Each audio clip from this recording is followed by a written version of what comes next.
ஸ்தோத்திரம் ஆண்டவரே. எங்களை அதிகமாக நேசிக்கிற எங்கள் அன்பின் பரலோக பிதாவே சுவாமி, இந்த நல்ல நேரத்தை காண செய்த கிருபைக்காய் நாங்கள் கோடா கோடி நன்றி செலுத்துகிறோம் அப்பா. ஸ்தோத்திரிக்கிறோம் ஆவியானவரே. ஆண்டவரே, நீ எங்களுக்காக ஜீவனை கொடுத்து உம்முடைய அன்பின் ஜீவனை கர்த்தாவே நீ எங்களுக்காக இழந்தீரே அப்பா. ஆண்டவரே ராஜா, நாங்கள் மகிமை அடைய உம்முடைய மகிமை துறந்தீரே இயேசுவே. நாங்கள் உமக்கு நன்றி செலுத்துகிறோம் அப்பா. ஆண்டவரே, உம்முடைய நோக்கமே எங்களை கர்த்தாவே உம்முடைய நித்திய ஜீவனை கொடுப்பதற்காக நீர் கர்த்தாவே அதிலே நாங்கள் பங்கு பெறும்படியாக நீர் எங்களை கர்த்தாவே உம்முடைய பிள்ளைகளாக சுதந்திரிக்கும்படியாக நீர் எங்களுக்காக அங்கு கர்த்தாவே ராஜா பூ உலகிலே வந்து அவதரித்த தெய்வமே, நாங்கள் உமக்கு கோடா கோடி நன்றி செலுத்துகிறோம் அப்பா. ஆண்டவரே, உடைய அனாதி தீர்மானத்தின் பிரகாரமா நீர் எங்களை தெரிந்து கொண்டவர் அப்பா. இந்த உலகம் உருவாகும் முன்னே நீர் எங்களை பேர் சொல்லி அழைத்த தேவன் கர்த்தாவே. ஆண்டவரே, எங்களுடைய வாழ்க்கையில் தேவன் கர்த்தாவே எங்களுக்கு ஒளியாய் விளங்குகிறவர் அப்பா. நாங்கள் உமக்கு நன்றி செலுத்துகிறோம் ஆவியானவரே. இயேசுவே ராஜா கர்த்தாவே, நாங்கள் ஒன்று கூடி இருக்கிற ஆண்டவரே காரணத்தினால என் தேவன் மாத்திரமே மகிமைப்பட வேண்டுமா நாங்கள் செபிக்கிறோம் ஆவியானவரே. இயேசுவின் நாம மாத்திரமே ஓங்கி உயர வேண்டுமா நாங்கள் செபிக்கிறோம் அப்பா. ஆண்டவரே ஹல்லேலூயா. எங்களுடைய சுயங்கள், எங்களுடைய உலகத்தின் காரியங்கள், எங்களுடைய ஆண்டவரே ராஜா உலக சிந்தனைகள், ஆண்டவரே பிசாசின் கர்த்தாவே ராஜா தந்திரங்களை நாங்கள் மேற்கொண்டு தகப்பனே உம்முடைய நாமத்திலே நாங்கள் ஜெயிக்க என் தேவன் கர்த்தாவே ராஜா அந்த கூடுகையை நீர் ஆயத்த பண்ணி இருக்கிறீரே இயேசுவே. நாங்கள் உமக்கு கொடா அப்படி நன்றி செலுத்துகிறோம் அப்பா. ஸ்தோத்திரிக்கிறோம் ஆவியானவரே. ஆண்டவரே ராஜா ஏசப்பா, இந்த வருடம் முழுவதும் நீர் எங்களை பாதுகாத்து தேவனே எங்களை உடைய அன்பின் வழிகளிலே நடத்த போகிற கிருபைக்காக நாங்கள் நன்றி செலுத்துகிறோம் அப்பா. ஸ்தோத்திரிக்கிறோம் ஆவியானவரே. தேவாதி தேவனே ராஜா, அந்த உலகத்திலே கர்த்தாவே ராஜா போராட்டங்கள் உண்டு ஆண்டவரே, உபத்திரவங்கள் உண்டு. நான் உலகத்தை ஜெயித்தேன், நீங்களும் உலகத்தை ஜெயிப்பீர்கள் என்று சொல்லி ராஜா ஒரு முன்மாதிரியாக தேவனே ராஜா எங்களுக்கு நீ வழியை ஆயத்தம் பண்ணி நீர் அல்லவோ இயேசுவே. நாங்கள் உமக்கு நன்றி செலுத்துகிறோம் அப்பா. ஸ்தோத்திரிக்கிறோம் ஆவியானவரே. எங்களை பரிசுத்தப்படுத்துகிற தேவன் அப்பா. ஆண்டவரே ராஜா, உடைய வலது பார்சத்துல நீ உட்கார்ந்து கொண்டு எங்களை கண்ணோக்கி பார்த்து கொண்டு இருக்கிற தேவன் அப்பா. எங்களை உன்னதங்களில் உட்கார செய்கிற தேவன் அப்பா. ஹல்லேலூயா. இயேசுவே, நாங்கள் உமக்கு நன்றி செலுத்துகிறோம் அப்பா. கொடான கொடி நன்றி அப்பா. நீர் எங்களுடைய தேவனா இருக்கிறீரப்பா. இஸ்ரவேலின் ஜனங்களுக்கு தேவனா இருந்தது போல ஆபிரகாமின் தேவன், ஈசாக்கின் தேவன், யாக்கோபின் தேவன், இன்று நீர் எங்களுடைய தேவனா இருக்கிறீரே இயேசுவே. நாங்கள் உமக்கு நன்றி செலுத்துகிறோம் ஆவியானவரே. நாங்கள் உமக்கு நன்றி செலுத்துகிறோம் அப்பா. தேவாதி தேவனே அப்பா, நீ மலைகளின் தேவன் மாத்திரமல்ல பள்ளத்தாக்குகளின் தேவனா இருக்கிறீரப்பா. இயேசுவின் நாமத்தினாலே நாங்கள் உமக்கு நன்றி செலுத்துகிறோம் ஆண்டவரே. தாவீது தகப்பனே ராஜா, அவர் செய்த உபகாரங்களை மறவாதே என்று சொன்ன பிரகாரமாய் நீர் செய்த நன்மைகளை நாங்கள் மறக்கல ஆண்டவரே. உமக்கு நாங்கள் கோடா கோடி நன்றி செலுத்துகிறோம் அப்பா. ஏராளமான நன்மைகளை எங்களுடைய வாழ்க்கையில் செய்திருக்கீங்க ராஜா. நாங்கள் நிற்பதும் நிர்மூலமாகாமல் இருப்பதும் தேவனே உம்முடைய சுத்த கிருபை அப்பா. இயேசுவின் நாமத்தினாலே நாங்கள் உம்மை துதிக்கிறோம் அப்பா. இங்க வந்திருக்கிற கூடுகையில அமர்ந்திருக்கிற இதை கேட்டுக்கொண்டிருக்கிற ஒவ்வொரு பிள்ளைகள் மேலும் என் தேவனுடைய கரம், என் தேவனுடைய ஆவி செயல்பட வேண்டுமா நான் செபிக்கிறேன். எங்களுடைய மனக்கண்களை திறக்க வேண்டுமா நான் செபிக்கிறேன் ஆவியானவரே ராஜா. எங்களுக்கு பிரகாசம் உள்ள ஒரு மனக்கண்களை நீ திறக்க வேண்டுமா நாங்கள் செபிக்கிறோம் ஆவியானவரே. உம்முடைய வழி, உம்முடைய சித்தத்தை நீர் எங்களுக்கு காண்பிக்க வேண்டுமா நாங்கள் செபிக்கிறோம். இன்னும் சத்தியத்தை நாங்கள் அறிந்து கொள்ள தேவனே எங்களுக்கு வழியை நீ கர்த்தாவே ராஜா ஆண்டவரே திறக்க வேண்டுமா நான் செபிக்கிறேன் ஆவியானவரே.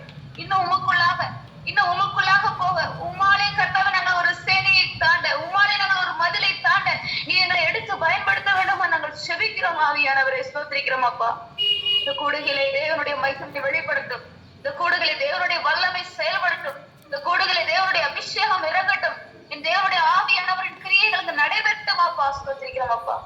இங்க வந்திருக்கிற ஒவ்வொரு பிள்ளைகளையும் நீ விசேஷமாய் தொட வேண்டுமாய் செபிக்கிறேன் அப்பா. உம்முடைய வேத வசனத்தின் பிரகாரமாய் தேவனே நீர் அவர்களை கர்த்தாவே ராஜா இயேசுப்படி தொட வேண்டுமா நான் செபிக்கிறேன் அப்பா. இயேசுவின் நாமம் மாத்திரமே மகிமைப்படட்டும் அப்பா. இப்ப இயேசுவின் மூலம் செபிக்கிறோம் ஜீவனுள்ள நல்ல பிதாவே. ஆமென் ஆமென். நம்மிடையே இருக்கிற இம்மானுவேல் பாஸ்டர் வந்து ஒரு ஆராதனைக்குள்ள நம்ம நடத்துவோம். பிரைஸ் ஸ்தோத்தரிக்கலாம். பரலோக தகப்பனே அப்பா மை ஸ்தோத்திரம். ஹல்லேலூயா ஹல்லேலூயா ஹல்லேலூயா ஹல்லேலூயா. ஆண்டவரே மை ஸ்தோத்தரிக்கிறோம். ஆண்டவரே அப்பா மை துதிக்கிறோம். ஆண்டவரே ஹல்லேலூயா. ஆண்டவரே ஆராதனை வேளையிலே பிரியப்படுகிற தேவன். ஹல்லேலூயா ஹல்லேலூயா ஹல்லேலூயா.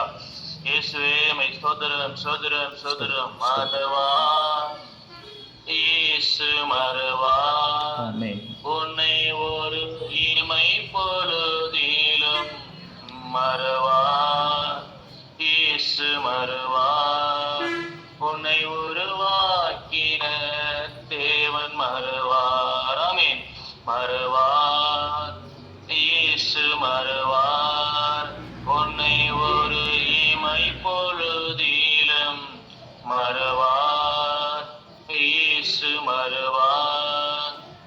உன்னை உருவாக்கின இயேசு மறுவார். அழைத்தவர் உன்னை மறுவார்.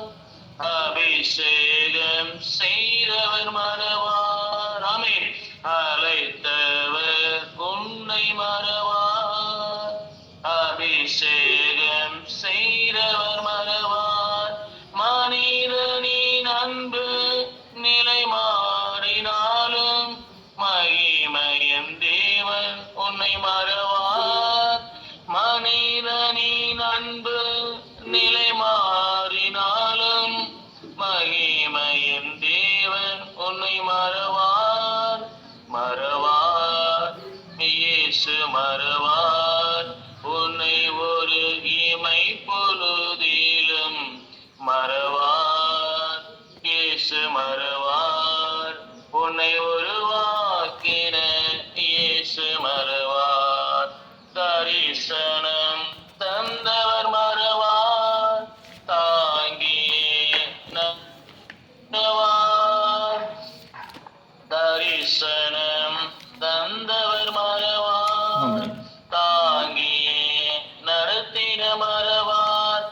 எப்பக்கம் நெருக்கங்கள் உன்னை சூழ்ந்த போதும் எலியாவின் தேவன் உன்னை மறவார். எப்பக்கம் நெருக்கங்கள் உன்னை சூழ்ந்த போதும் எலியாவின் தேவன் உன்னை மறவார். மறவார் இயேசு மறவார். உன்னை ஒரு இமை பொழுதிலும் மறவார். இயேசு மறவார். உன்னை உருவாக்கின இயேசு மறவார். வாக்கு தத்தம் தந்தவர் மறவார். வழிகாட்டி நடத்திட மறவார். ஆமென். வாக்கு தத்தம் தந்தவர் மறவார். வழிகாட்டி நடத்திட மறவார். வானமும் பூமியும் நிலை மாறினாலும் வார்த்தையை நிறைவேற்ற மறவார். வானமும் பூமியும் நிலை மாறினாலும் வார்த்தையை நிறைவேற்ற மறவார். மறவார் இயேசு மறவார். உன்னை ஒரு இமை பொழுதிலும் மறவார். இயேசு மறவார். உன்னை உருவாக்கின இயேசு மறவார். ஆமென். மறவார் இயேசு மறவார்.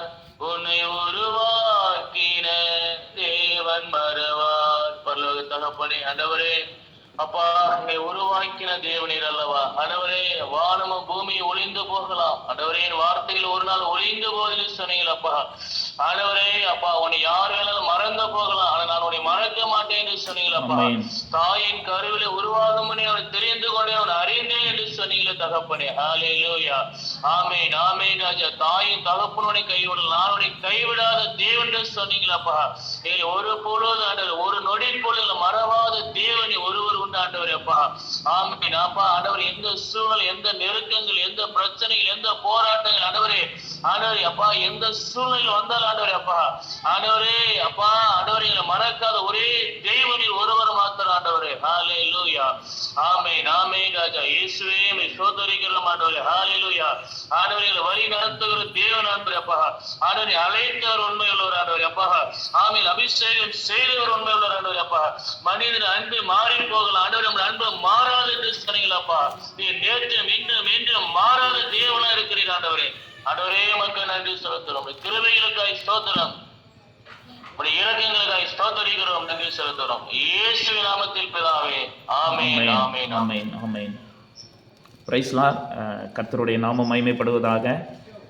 இந்த நேரத்திலும் பார்த்தீங்கன்னா அழைக்கப்பட்டவர்கள் அநேகர், ஆனாலும் தெரிந்து கொள்ளப்பட்டவர்களா அவருடைய சமூகத்தில் நம்ம எல்லாரும் ஒன்று கூடுவதற்கு கர்த்தர் கிருபை செஞ்சிருக்கிறார். கர்த்தருடைய நாமம் மகிமைப்படுவதாக. அதாவது விசேஷமாக இந்த ரோமர் புஸ்தகத்திலிருந்து நம்ம இந்த புதிய வருஷத்தில் கர்த்தர் நம்மோடு பேசி கொண்டு வருகிறார். அதுவும் கடந்த வாரம் பார்த்திங்கன்னா ஒரு ஆழமான காரியத்தை கர்த்தர் நம்மோடு பேசினார். அதாவது அவருக்கு நம்ம அடிமைகளாக இருக்கிறோம் அப்படிங்கிற ஒரு மிக முக்கியமான ஒரு காரியம். ஆனால் இது அநேகருடைய உள்ளத்தை வந்து கொஞ்சம் இடரல் அடைய செஞ்சுருக்கோம். ஏன்னா அந்த அடிமைங்கிற ஒரு கான்செப்ட் வந்து அதிகமாக நம்மளால் ஏற்றுக்கொள்ள முடியாது. அப்புறம் அதை வாசித்து முடித்த பிறகு தேவன் ஒரு காரியத்தை உணர்த்தினார். இன்னைக்கு அதை மாத்திரம் நம்ம பார்க்கலாம். கர்த்தர் உதவி செய்வாராக. அப்போ அந்த அடிமை எஜமான் அப்படிங்கிற ஒரு காரியத்தை நம்மளுடைய இருதயத்தில் வைக்க வேண்டும்.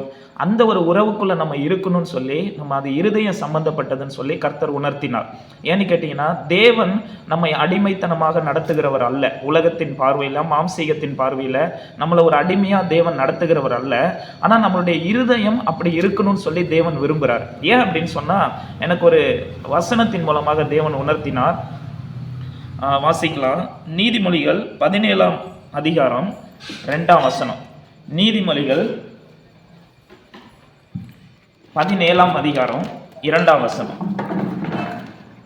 புத்தியுள்ள வேலைக்காரன் லட்சை உண்டாக்குகிற புத்திரனை ஆண்டு சகோதரருக்குள்ள சுதந்திரத்தில் பங்கடைவான். பாருங்க, புத்தியுள்ள வேலைக்காரன் லட்சை உண்டாக்குகிற புத்திரனை ஆண்டு கொள்வானா, சகோதரருக்குள்ள சுதந்திரத்தில் பங்கடைவானா. பாருங்க, இதை வாசிக்கும் பொழுது கர்த்தர் உணர்த்தின ஒரு காரியம், ஒரு புத்தியுள்ள வேலைக்காரனா இருக்கும் பட்சத்துல லட்சை உண்டாக்குகிற புத்திரனை அவன் என்ன செய்வான், ஆண்டு கொள்வான்னு சொல்லி வசனம் சொல்லுது. ஆண்டு கொண்டு சகோதரருக்குள்ள சுதந்திரத்தில் அவன் என்ன செய்வானா, பங்கடைவானா. அப்போ இதை நினைக்கும் போது உங்களுக்கு ஒரு சம்பவத்தை நினைப்பூட்ட நான் விரும்புகிறேன். கர்த்தர் எனக்கு அதை நினைப்பூட்டினார். மனம் திரும்பிய குமாரன் பாவத்தெல்லாம் விட்டுட்டு மனம் திரும்பும் பொழுது அவனுடைய புத்தி தெளிந்துன்னு சொல்லி வசனம் சொல்லுது.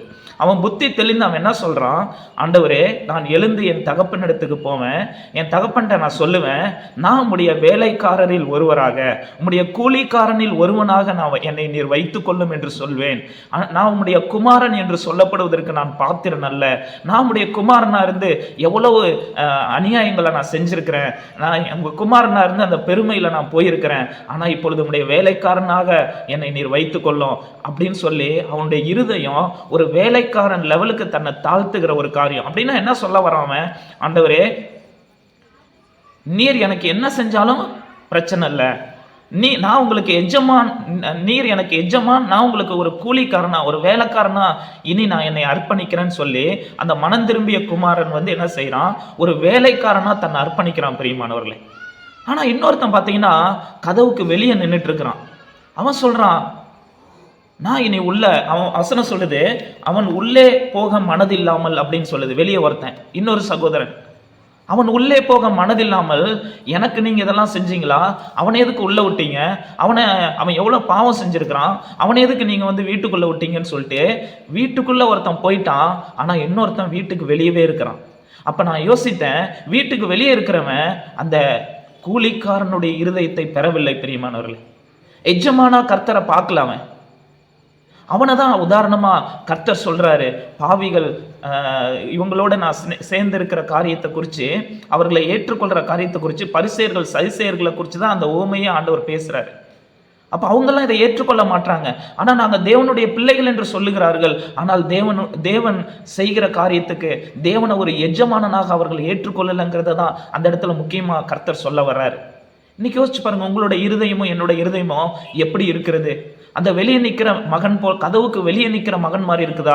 ஆனால் இன்னொரு மகன் என்ன செய்யறான், கதவுக்கு உள்ள போயிட்டான், ஆண்டவருக்குள்ள போயிட்டான். உங்களுடைய கூலிக்காரனில் ஒருவனாக என்னை வைத்துக் கொள்ளும்னு சொல்லி அவனுடைய இருதயம் தன்னை தாழ்த்தினது. இனி ஆனா அவரு என்ன வச்சுக்கிட்டாரு, என் பையன் திரும்ப கிடைச்சிட்டான்னு சொல்லி சொல்றாரு. அப்ப சகோதரருக்குள்ள சுதந்திரத்தை அந்த புத்தியுள்ள வேலைக்காரன் அடைந்து கொண்டான். பிரியமானவர்களே, இன்னைக்கு யார் உங்களை என்னை ஆளுகை செய்கிறான்? லட்சை உண்டாக்குகிற குமாரன் ஆளுகை செய்கிறானா, அல்லது புத்தியுள்ள வேலைக்காரன் ஆளுகை செய்கிறானா? ரொம்ப முக்கியமான ஒரு காரியம், அவரை எஜமானனா ஏற்றுக்கொள்ளக்கூடிய ஒரு காரியம். ஆனால் அவர் நம்மை அடிமை போல நடத்த மாட்டார், அவர் நம்மை மகனாக தான் நடத்துவார். ஆனால் நம்முடைய உள்ளம் அவரை எஜமானனாக பார்க்கிறதா? நம்மை தாழ்த்துகிற ஒரு காரியம் நடக்குதா? நம்முடைய கூலிக்காரனில் ஒருவனாக என்னை வைத்துக் கொள்ளும்னு சொல்லி அந்த காதோடு குத்தப்பட்டவனா, கதவோடு காதை வைத்து குத்தப்பட்டவன் அந்த அடிமை போல நம்ம வார்த்தை, நம்முடைய சொல், நம்முடைய செயல் இருக்கிறதான்னு கொஞ்சம் யோசிச்சு பார்க்கணும். பிரியமானவர்களே, கர்த்தர் அதுல இருந்து நமக்கு ஒரு விடுதலை தருவாராக. இன்னைக்கு நிறைய பேர் சொல்லுகிற ஒரு காரியம் என்னன்னா, நான் தேவனுடைய பிள்ளை, நான் தேவன் என்னை நடத்துறாரு. உண்மைதான், நம்ம தேவனுடைய பிள்ளை தான். தேவன் நம்மளை நடத்துறாரு தான். ஆனா நம்மளுடைய இருதயம் அவரை எஜமானனாக பார்க்கிறதா, அவருக்கு ஒரு கீழ்ப்படுகிற ஒரு இருதயம் இருக்குதா, அவருடைய சித்தத்தை என் வாழ்க்கையில வெளிப்படுத்துற ஒரு இருதயம் இருக்குதா, கதவோடு கூட குத்தப்பட்ட ஒரு காதை உடைய ஒரு வேலைக்காரனாக நம்மளுடைய இருதயம் இருக்கிறதான்னு யோசிச்சு பாருங்க. இது இருதயம் சம்பந்தப்பட்ட ஒரு காரியம் பிரியமானவர்கள். அது எனக்கு ஒரு பெரிய வெளிச்சத்தை கொடுத்தது. இன்னைக்கு அநேகம் பேர் வாசலுக்கு வெளியே நின்று கொண்டிருக்கிறார்கள், ஆனால் அவர்கள் காது குத்தப்படவில்லை. ஆனா மனம் திரும்பி நிறைய பேர் காது குத்தப்பட்டவர்களாக கதவுக்குள்ளார வந்துட்டாங்க. என்னை கதவோடு காது குத்துங்க ஆண்டவரேன்னு சொல்லி உள்ள வந்துட்டாங்க. சவுல் உள்ள வந்துட்டாரு, எத்தனையோ பேர் உள்ள வந்துட்டாங்க பிரியமானவர்கள். ஆனா ஒரு சிலர் வெளியவே இருக்கிறார்கள். அவர்கள் தகப்பனாக கர்த்தரை ஏற்றுக்கொள்ளுகிறார்கள், எஜமானனாக ஏற்றுக்கொள்ளவில்லை. ஹல்லேலூயா. கர்த்தர் இதிலிருந்து நமக்கு ஒரு விடுதலை கொடுப்பாரா? இன்னும் அதுல நிறைய காரியங்கள் சொல்லுகிறது பிரியமானவர்களே. அந்த ரோமருக்கு எழுதின புஸ்தகத்துல அந்த அப்போஸ்தலனாகும்படி அழைக்கப்பட்ட ஒரு காரியம், இதெல்லாம் நம்ம போக போக வருகிற நாட்களிலே பார்க்கலாம். ரொம்ப ஆழமான காரியம். கர்த்தர் நமக்கு உதவி செய்வாராக. வேதத்தை அதிகமாக நீங்கள் நேசிக்கும் பொழுது அந்த வெளிச்சத்தை ஆண்டவர் நமக்கு கொடுப்பார். ஆனாலும் இந்த நேரத்தில் அந்த அளவுக்கு ஆழமான காரியங்களை நம்ம புரிஞ்சுக்கணும்னா ஒரு சில காரியங்களை நம்ம தேவன் ஒரு பொதுவான ஒரு சில காரியங்களை நம்ம உள்ளத்தில் ஏற்றுக்கொள்ளணும். அந்த ரோமர் 1ஆம் அதிகாரத்தை வாசிக்கிற வேளையில என்னுடைய உள்ளத்தை அதிகமாக தொட்ட ஒரு காரியத்தை மாத்திரம் இந்த வாரம் நம்ம பகிர்ந்து கொண்டு வருகிற வாரத்தில் தயவுசெய்து இந்த ஜெபத்தை மிஸ் பண்ணாதீங்க. கர்த்தர் ஒரு பெரிய வெளிச்சத்தை கொடுப்பார் பிரியமானவர்களே. இந்த ஜெபத்தில் கர்த்தருடைய வசனம் வெளிச்சத்தை கொடுக்கும். அன்னைக்கு அந்த ரோமர் புரிக்கு எழுதின அவருடைய காரியம் இன்னைக்கு நம்மகிட்ட இருக்கு. எவ்வளோ பெரிய விலையேற பெற்ற ஒரு காரியம். தேவனோட வார்த்தை ஜீவன் உள்ளது. அது ஒரு அக்கினி, அது ஒரு சம்மட்டி, இருதயங்களை நொறுக்கும். அது இருபுறமும் கற்குள்ள பட்டயம். அதனால அவருடைய சமூகத்துல இந்த வேத வசனத்தை தியானிக்கும் பொழுது கர்த்தர் கண்டிப்பா பெரிய காரியங்களை செய்வான்னு சொல்லி நான் விசுவாசிக்கிறேன் பிரியமானவர்களே. கர்த்தர் உதவி செய்வாராக. அவருக்கு திறந்த இருதயத்தோட இருப்போம். இன்னைக்கு அந்த ரோம சபையிலிருந்து ஒரு காரியத்தை நம்ம கற்றுக்கொள்ளும். போக போக அநேக காரியங்களை கர்த்தர் நமக்கு கற்றுக் கொடுப்பார் பிரியமானவர்களே. இயேசு கிறிஸ்து சொல்றாரு, என்னிடத்தில் கற்றுக்கொள்ளுங்கள் அப்படின்னு சொல்லி. அவர் ஒரு எஜமானனாக ஆண்டவர் எனக்கு கற்றுக் கொடுங்க, எனக்கு சொல்லிக் கொடுங்கன்னு சொல்லும் பொழுது ஆண்டவர் நமக்கு சொல்லி தருவார் பிரியமானவர்களே. அவருடைய வேதத்தை தியானிக்கையில் அனல் மூண்டதுன்னு சொன்னது போல கர்த்தர் அனல் மூல வைப்பார். இந்த நாளிலும் அந்த ரோமாபுரியில இருக்கிற கர்த்தருடைய சபைக்கு இருந்த ஒரு குணாதிசயத்தை இன்னைக்கு நம்ம பார்க்க போகிறோம். இந்த குணாதிசயம் நமக்கு இருக்கிறதான்னு சொல்லி நம்ம பார்க்க போகிறோம். ரோமர் 1ஆம் அதிகாரம் 8ஆம் வசனம். உங்கள் விசுவாசம் உலகம் எங்கும் பிரசித்தமாகிறபடியினாலே முதலாவது நான் உங்கள் எல்லாருக்காகவும் இயேசு கிறிஸ்து மூலமாய் என் தேவனை ஸ்தோத்தரிக்கிறேன். பாருங்க, இங்கே கர்த்தருடைய ஒரு ஊழியக்காரர், கர்த்தருடைய அப்போஸ்தலர் சொல்றாரு, உங்கள் விசுவாசம் உலகமெங்கும் பிரசித்தமாகிறபடியினாலே உங்கள் எல்லாருக்காகவும் நான் தேவனை ஸ்தோத்தரிக்கிறேன். உண்மையாவே நான் இந்த பவுல் கிட்ட இருந்து கற்றுக்கொள்ள விரும்புகிறேன் பிரியமானவர்கள். இந்த காரியத்தை ஜனங்கள் மேல எவ்வளவு பாரமா இருக்காரு பாருங்க. அவர்களுடைய விசுவாசம் பிரசித்தமாகிற பொழுது தேவனை நோக்கி ஸ்தோத்திரம்னு சொல்லி அவர்களுக்காக ஜெபம் செய்கிறார், அவர்களுக்காக ஸ்தோத்தரிக்கிறார். இன்னைக்கு இந்த ஒரு கண்ணோட்டம் நம்ம வாழ்க்கையில இருக்கணும். நம்மளுடைய குடும்பத்துல, நம்மளுடைய சபைகள்ல இருக்கிற ஒவ்வொருத்தருடைய விசுவாசம் பரவுகிறதா, விசுவாசம் வளருகிறதா, அதை வைத்து நம்ம சந்தோஷப்படணும் பிரியமானவர்களே. அதை தான் தேவன் இங்க விரும்புகிறார். அதுலயும் பாருங்க, உங்கள் விசுவாசம் உலகமெங்கும் பிரசித்தமாகிறபடினாலே அப்படின்னு சொல்றாரு பாருங்க. ரோமாபுரியே ஒரு பெரிய தேசம். அங்க இருக்கிற கர்த்தருடைய ஒரு சின்ன சபையில இருக்கிற ஜனங்களுடைய விசுவாசம் அந்த ரோமாபுரியை தாண்டி உலகமெங்கும் பிரசித்தமாகிறது அப்படின்னு சொல்றாரு. இது கர்த்தருடைய வார்த்தை பிரியமானவர்களே. அப்ப அவர்கள் கர்த்தர் மேல வச்ச விசுவாசம் எப்படி இப்படி வளர்ந்திருக்கும், எப்படி பிரசித்தமாயிருக்கும் அப்படின்னு சொல்லி நான் சிந்திக்க ஆரம்பிச்சேன். பாருங்க, அவங்க தேவன் மேல வச்ச விசுவாசம் உலகம் எங்கும் வியக்குந்தக்கதாக எல்லா தேசங்களில் இருக்கிற கிறிஸ்தவர்கள், தேவனை தேடுறவங்க, ஊழியக்காரர்கள், அப்போஸ்தலர்கள் எல்லாருடைய பார்வையும் இந்த பக்கம் திரும்பத்தக்கதாக அவருடைய விசுவாசம் பிரசித்தமானதான், பரம்புச்சான். அவருடைய விசுவாசம் விருத்தி அடைஞ்சுதான். அவருடைய விசுவாசம் ஒரே இடத்துல இல்லாம பரவுச்சான், வளர்ந்துச்சான். ஹல்லேலூயா. இந்த ரோமர் புஸ்தகத்தில் பார்த்தீங்கன்னா விசுவாசங்கிற ஒரு வார்த்தை கிட்டத்தட்ட 40 தடவை சொல்லப்படுது பிரியமானவர்களே. அப்போ ரோமர் புஸ்தகம் முழுக்க முழுக்க அந்த விசுவாசத்தை அடிப்படையாக வைத்து எழுதப்படுகிறது. புதிய ஏற்பாட்டிலே கடிதங்கள்லே பார்த்தீங்கன்னா இந்த ரோமரில் தான் அதிகமாக அந்த விசுவாசங்கிற வார்த்தையை பயன்படுத்துகிறார்கள். புதிய ஏற்பாட்டில் 40 தடவை விசுவாசம் சொல்லி அந்த வார்த்தை எழுதப்பட்டிருக்கிறது. நம்ம எல்லாருக்கும் தெரியும் விசுவாசம் அப்படின்றது, நம்ம எல்லாருக்கும் தெரியும். அதை சொல்லணும்னு சொல்லி அதை விளக்கணும்னு சொல்லி அவசியம் இல்லை. ஆனால் என்னுடைய ஒரே ஒரு கேள்வி, நீங்களும் நானும் தேவன் மேலே வச்சிருக்கிற விசுவாசம் பிரசித்தமாகிறதா, வளருகிறதா, அது பெருகுகிறதா? அதுதான் இன்னைக்கு நான் ஒரு கேள்வியாக வைக்கிறேன் பிரியமானவர்களே. நம்ம தேவன் மேலே வச்சிருக்கிற விசுவாசம் வளருகிறதா? அந்த விசுவாசம் பெருகுதா? இது நம்ம கேட்க வேண்டிய ஒரு கேள்வி. அன்னைக்கு ரோமாபுரியில் உள்ள ஒரு சிறிய கர்த்தருடைய சபை தேவன் மேலே வச்ச விசுவாசம் உலகமெங்கும் பரவுச்சான். ஆனால் இன்னைக்கு நீங்கள் எங்கே இருக்கீங்கன்னு சொல்லி எனக்கு தெரியல, அல்லது எந்த தேசத்தில் இருக்கீங்கன்னு சொல்லி எனக்கு தெரியல, எந்த வீட்டில் உட்காந்துருக்கீங்கன்னு சொல்லி எனக்கு தெரியல. ஆனால் கர்த்தர் இன்னைக்கு ஒரு கேள்வி கேட்குறாரு. நீங்கள் கர்த்தர் மேலே வச்ச விசுவாசம் இந்த 2024 செக் பண்ணி பாருங்க, அது எவ்வளவு தூரம் பிரசித்தமாக இருக்கிறது, எவ்வளவு தூரம் வளர்ந்திருக்கிறது. ஹல்லேலூயா.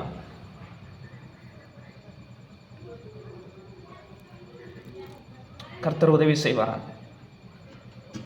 ஆனால் ஒரே ஒரு காரியத்தை நான் உணர்ந்த பிரியமானவர்களே, இந்த ரோமர் புஸ்தகத்தை எழுதும் பொழுது நான் உணர்ந்து கொண்ட ஒரு காரியம், கர்த்தர் எனக்கு போதித்த காரியம், தேவன் நம்முடைய விசுவாசத்தை பிரசித்தமாக்கணும்னு சொல்லி விரும்புகிறாரு. தேவன் நம்மளுடைய விசுவாசத்தை வளர செய்யணும்னு சொல்லி விரும்புகிறாரு. தேவனுடைய நோக்கம் நம்ம விசுவாசம் பரம்பணும்னு சொல்லி, ஒரு இடத்துல இருந்து இன்னொரு இடத்துக்கு நம்ம விசுவாசம் பரம்பணும்னு சொல்லி தேவன் விரும்புகிறாரு. தேவனுடைய நோக்கம் ஒரே இடத்திலேயே நம்ம விசுவாசத்தோடு இருந்து விட வேண்டும் என்பது அல்ல. நம்ம மூலமாக விசுவாசம் அநேகருக்கு போய் சேரணும்னு சொல்லி கர்த்தர் ஒரு நோக்கத்தை வைத்திருக்கிறார். அந்த ரோமாபுரியில் உள்ள ஜனங்கள் தேவன் மேல வச்ச விசுவாசம் பாருங்க, பவுலை இந்த பக்கம் திருப்பியது. பவுல் அந்த இடத்துக்கு வரணும்னு ஆசைப்படுறாரு. இன்னைக்கு நான் சொல்றேன், நீங்க கர்த்தர் மேல வச்ச விசுவாசம் அநேக ஊழியக்காரர்களை உங்க பக்கம் திருப்பம் பிரியமானவர்களே. தேவ ஜனங்களை உங்க பக்கம் திருப்பம். இவங்க எவ்வளவு விசுவாசமா இருக்கிறாங்க, இவங்களை நம்ம போய் சந்திக்கணும்னு சொல்லி அநேகர் உங்களுடைய விசுவாசத்தினுடைய ஒளியை கண்டு புறப்பட்டு வருவார்கள். கடைசியாக 2 வருஷம் ரோமாபுரியில தான் பவுல் இருந்தார்னு சொல்லி நம்ம பார்க்குறோம். அப்போஸ்தலர் முடிவில் பவுலுடைய முடிவு வாழ்க்கை அந்த ரோமாபுரியில தான் இருந்தது. இன்னைக்கு உங்களுடைய விசுவாசம் எப்படி இருக்கிறது யோசிச்சு பாருங்க. நம்முடைய விசுவாசம் வளருகிறதா? சீஷர்கள் ஆண்டவராய் இயேசு கிறிஸ்துவிட்ட கேட்டாங்க, ஆண்டவரே எங்களுடைய விசுவாசத்தை வர்த்திக்க செய்யும் சொல்லி கேட்டாங்க. ஹல்லேலூயா. நான் ஒரே ஒரு காரியத்தை மாத்திரம் சொல்றேன். அநேக ஜெபித்தேன், ஆண்டவரே என் விசுவாசம் வளரணும்னா நான் என்ன செய்யணும் ஆண்டவரே? எந்த கிரவுண்டில் நீங்கள் விசுவாசத்தை வளர செய்கிறீங்க? நீங்கள் இந்த விசுவாசம் பரம்பணும்னா நான் எந்த இடத்துல நான் அதை பரம்ப செய்கிறீங்க? எது உங்களுடைய வழி? நீங்கள் எனக்குள்ள தொடங்கின அந்த விசுவாசத்தை வர்த்திக்க செய்வதற்கு, பிரசித்தம் ஆவதற்கு, விருத்தியடை செய்வதற்கு நீங்கள் கையாளுகிற மெத்தட், கையாளுகிற வழி எது ஆண்டவரேன்னு சொல்லி கேட்கும் பொழுது ஆண்டவர் உணர்த்தின ஒரு காரியம் என்னன்னா, இது தேவனுடைய திட்டம் பிரியமானவர்களே, இது தேவனுடைய வழி. இயேசு கிறிஸ்து நமக்குள்ள இருக்கிற விசுவாசத்தை வர்த்திக்க செய்யறதுக்கு அவர் எடுத்திருக்கிற ஆயுதம் அல்லது அவர் எடுத்திருக்கிற கிரவுண்ட் எதுனா, உபத்திரவத்தின் மூலம்தான் தேவன் விசுவாசத்தை வர்த்திக்க செய்கிறார். சிலுவையின் மூலம்தான் கர்த்தர் விசுவாசத்தை வர்த்திக்க செய்கிறாரு. ஹல்லேலூயா.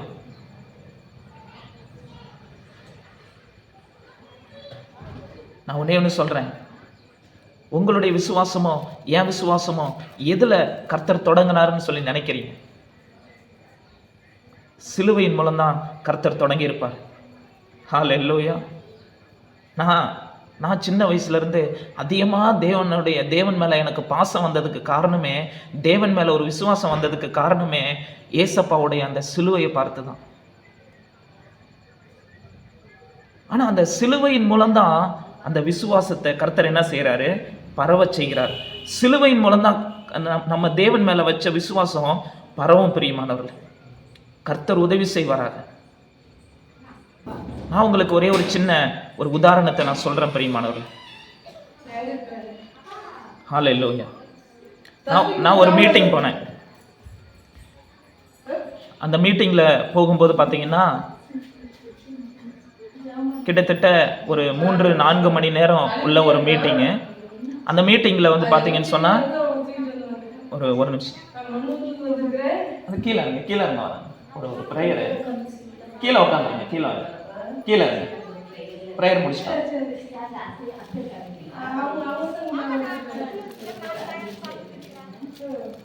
ப்ரைஸ்லாம் இங்கே ஒருத்தர் ஜெபிக்க வந்திருக்காங்க. ப்ரைஸ்லாம்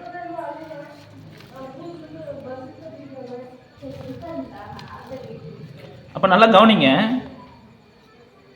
அந்த மீட்டிங்கில் போகும்போது பார்த்தீங்கன்னு சொன்னால் ஒரு பெரிய மெசேஜ் நாங்கள் கேட்டோம், ஒரு பெரிய ஆராதனை கேட்டோம், ஒரு பெரிய அநேக காரியங்களுக்காக ஜெப குறிப்புகள் ஜெபிக்க சொன்னாங்க, அதையும் கேட்டோம், நிறைய காரியங்கள் கேட்டோம்.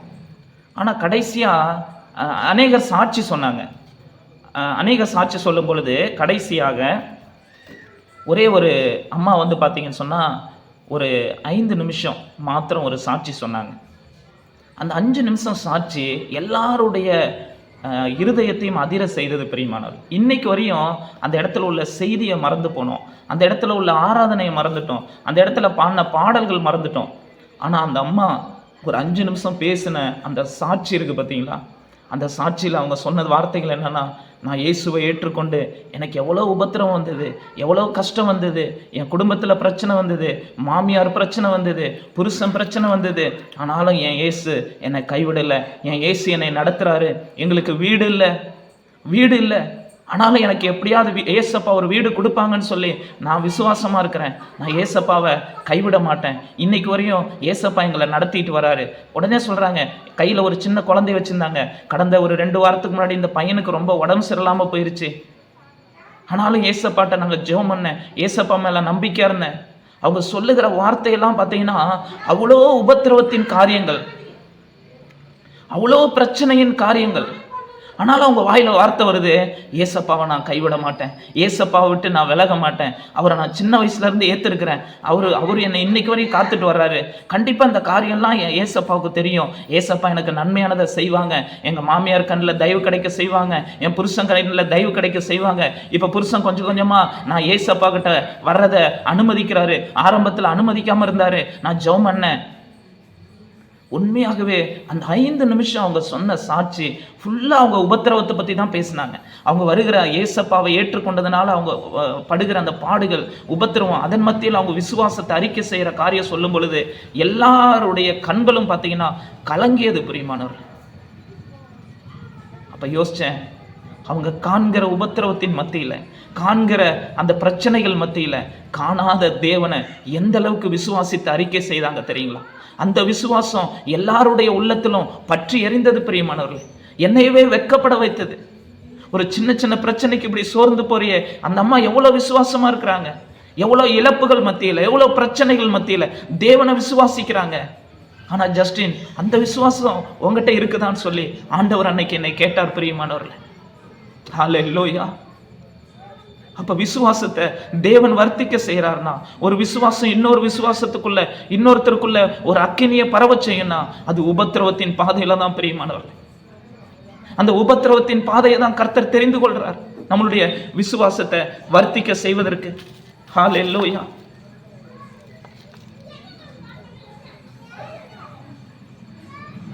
ஒன்று தெசலோனிக்கேயர் 1ஆம் அதிகாரம் 6ஆம் வசனத்திலிருந்து 8ஆம் வசனம் வரை வாசிக்கலாம். 1 தெசலோனிக்கேயர். நீங்கள் மிகுந்த உபத்திரவத்திலே பரிசுத்த ஆவியின் சந்தோஷத்தோடு திருவசனத்தை ஏற்றுக்கொண்டு எங்களையும் கர்த்தரையும் பின்பற்றுகிறவர்களாகி இவ்விதமாய் மக்கதோனியாவிலும்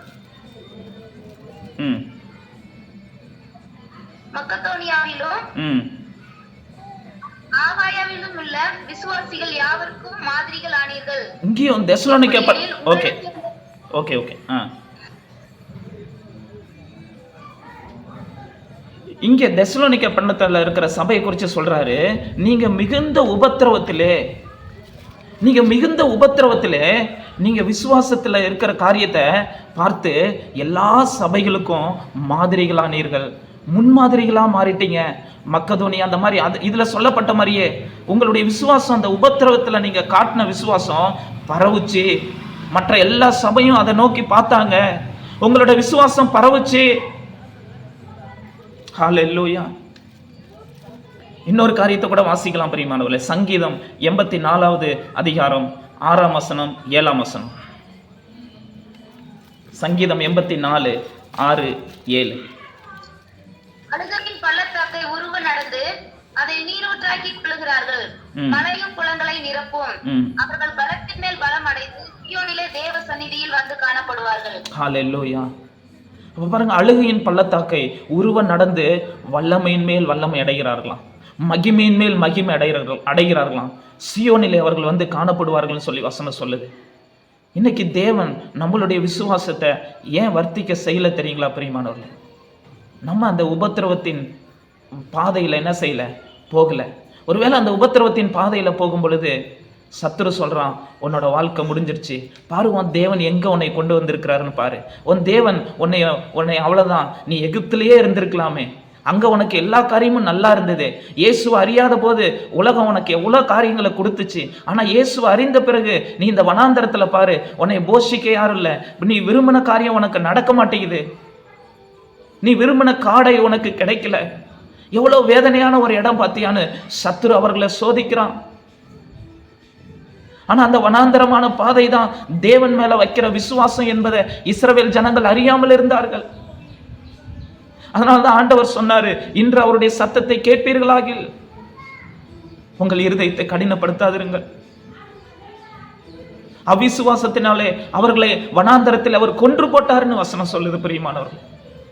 அந்த வனாந்தர பாதையில தேவன் அவர்களுடைய விசுவாசத்தை வர்த்திக்க செய்ய எவ்வளவோ முயற்சி பண்ணினாரு, எவ்வளவு வசனங்களை கர்த்தர் கொடுத்தாரு, மோசே மூலமா வசனங்களை கொடுத்தாரு.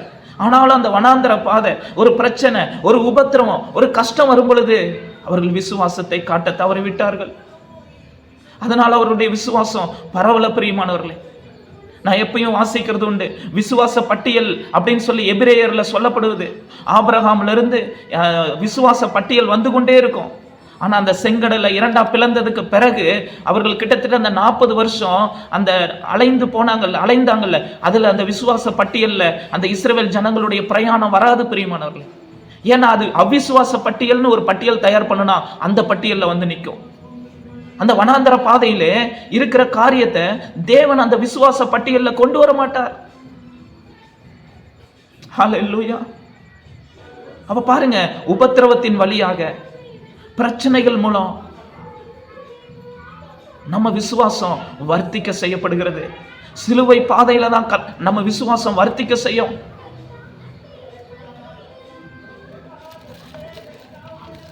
ஆண்டவர் சொல்றாரு, ஒரு கோதுமை மணி நிலத்தில் விழுந்து செத்தால் மிகுந்த பலன் கொடுக்கும். ஒரு கோதுமை மணி மிகுந்த பலன் கொடுக்கணும்னா அது நிலத்துல விழுந்து சாக வேண்டும் என்று கர்த்தர் சொல்றார். அப்ப நிலத்துல விழுந்து சாகிற ஒரு காரியம் ரொம்ப ஒரு உபத்திரவமான காரியம் தான். ஆனா அதுல ஒரு உயிர்த்தெழுந்த வல்லமை செயல்படுகிறது, ஒரு உயிர்ப்பிக்கிற காரியம் செயல்படுகிறது. ஒரு கோதுமை மணி தான் நிலத்துல விழுந்தது, ஆனா அதுல ஒரு உயிர்த்தெழுந்த வல்லமை செயல்பட்டு ஒரு நிறைய கோதுமை மணிகள் அதுல என்ன செய்கிறது, உருவாகிறது பிரியமானவர்கள். உங்களுடைய விசுவாசம் அநேகருடைய விசுவாசத்தை உருவாக்குகிற ஒரு காரியமா கர்த்தர் மாற்றணும்னா கோதுமை மணி போல நிலத்துல விழ வேண்டும் என்று கர்த்தர் சொல்றார். ஹல்லேலூயா.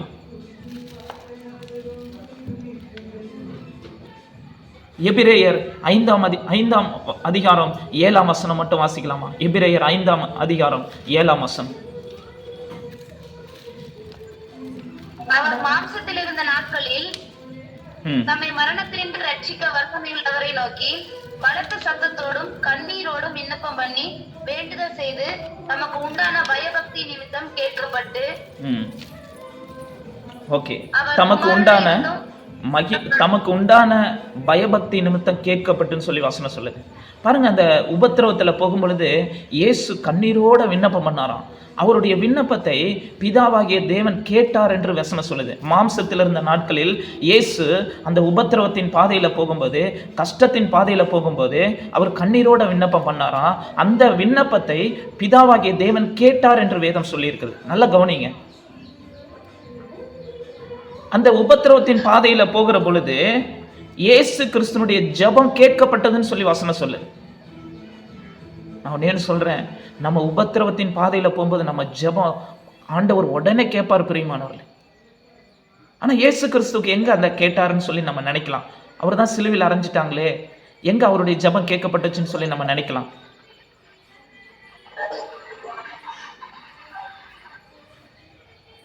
ஹல்லேலூயா. இயேசு கிறிஸ்து அந்த உபத்திரவத்தின் பாதையில் ஜெபித்த ஜெபத்தினுடைய விளைவு தான் இன்னைக்கு இயேசு கிறிஸ்துக்குள்ள இருக்கிற விசுவாசம் இன்னைக்கு உலகம் எங்கும் பரவி இருக்கு பிரியமானவர்களே. மகிமையில நிறைய பிள்ளைகளை கொண்டு வந்து சேர்க்கும் பொழுதுன்னு வசனம் சொல்லுது. அவர் பெருமூச்சு விட்டு அழுது ஜெபித்திருக்கிறார் அந்த உபத்திரவத்தின் பாதையில். ஆண்டவரே, நான் உங்களை விசுவாசிக்கிறேன், நான் உங்களை விசுவாசிக்கிறேன்னு சொல்லி பிதாவை நோக்கி அவர் ஜெபித்திருக்கிறார். நான் சாக மாட்டேன், கண்டிப்பா என்னை நீர் உயிர்த்தெழ வைப்பீர், பிதா என்னை கைவிட மாட்டீர். இது ஒரு மகிமையை வெளிப்படுத்தும்.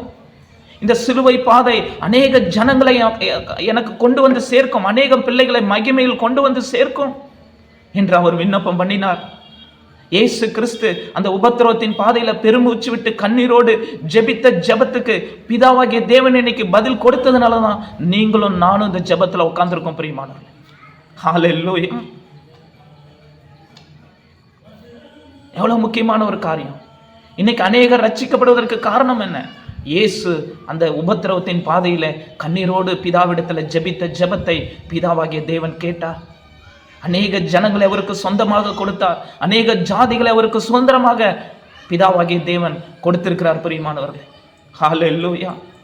அப்ப இயேசு கிறிஸ்துவோட வாழ்க்கையில பாருங்க, சிலுவை பாதையில தான் மகிமையான காரியங்கள், விசுவாசத்தினுடைய வளர்ச்சி, விசுவாசத்தினுடைய பெருக்கம் அங்கே செயல்படுகிறத நம்ம பார்க்கலாம் பிரியமானவர்களே. நான் ஒரே ஒரு காரியத்தை மாத்திரம் சொல்றேன். அப்ப ஒருவேளை இந்த ஜெபத்துல இருக்கிற அநேகர் எப்படிப்பட்ட பிரச்சனைகள் உபத்திரவத்தில் போறீங்கன்னு சொல்லி எனக்கு தெரியல. ஆனாலும் கர்த்தர் இன்னைக்கு நம்மளோடு பேசி கொண்டிருக்கிறார். சங்கீதம் 118 எல்லாரும் எடுத்துக்கொள்வோம். சங்கீதம் 118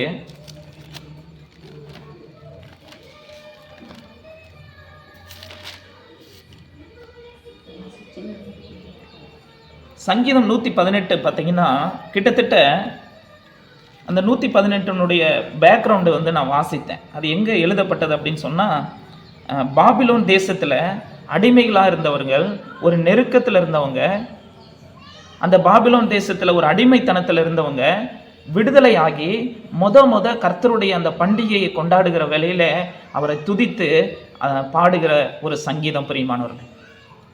ஒரு நெருக்கத்தில், பிசாசனுடைய அடிமைத்தனத்தில் இருந்தவங்க, பாபிலோனில் இருந்தவங்க, சிறைப்பட்ட ஒரு வாழ்க்கை வாழ்ந்தவங்க விடுதலையாகி கர்த்தருடைய பண்டிகையை கொண்டாடும் பொழுது இந்த சங்கீதத்தை வந்து அவர்கள் எழுதி படிக்கிறாங்க, சங்கீதம் பாடுறாங்கன்னு சொல்லி பார்க்குறோம். அந்த கண்ணோட்டத்தில் நம்ம பார்க்கலாம். கர்த்தர் உதவி செய்வாராக. சங்கீதம் 118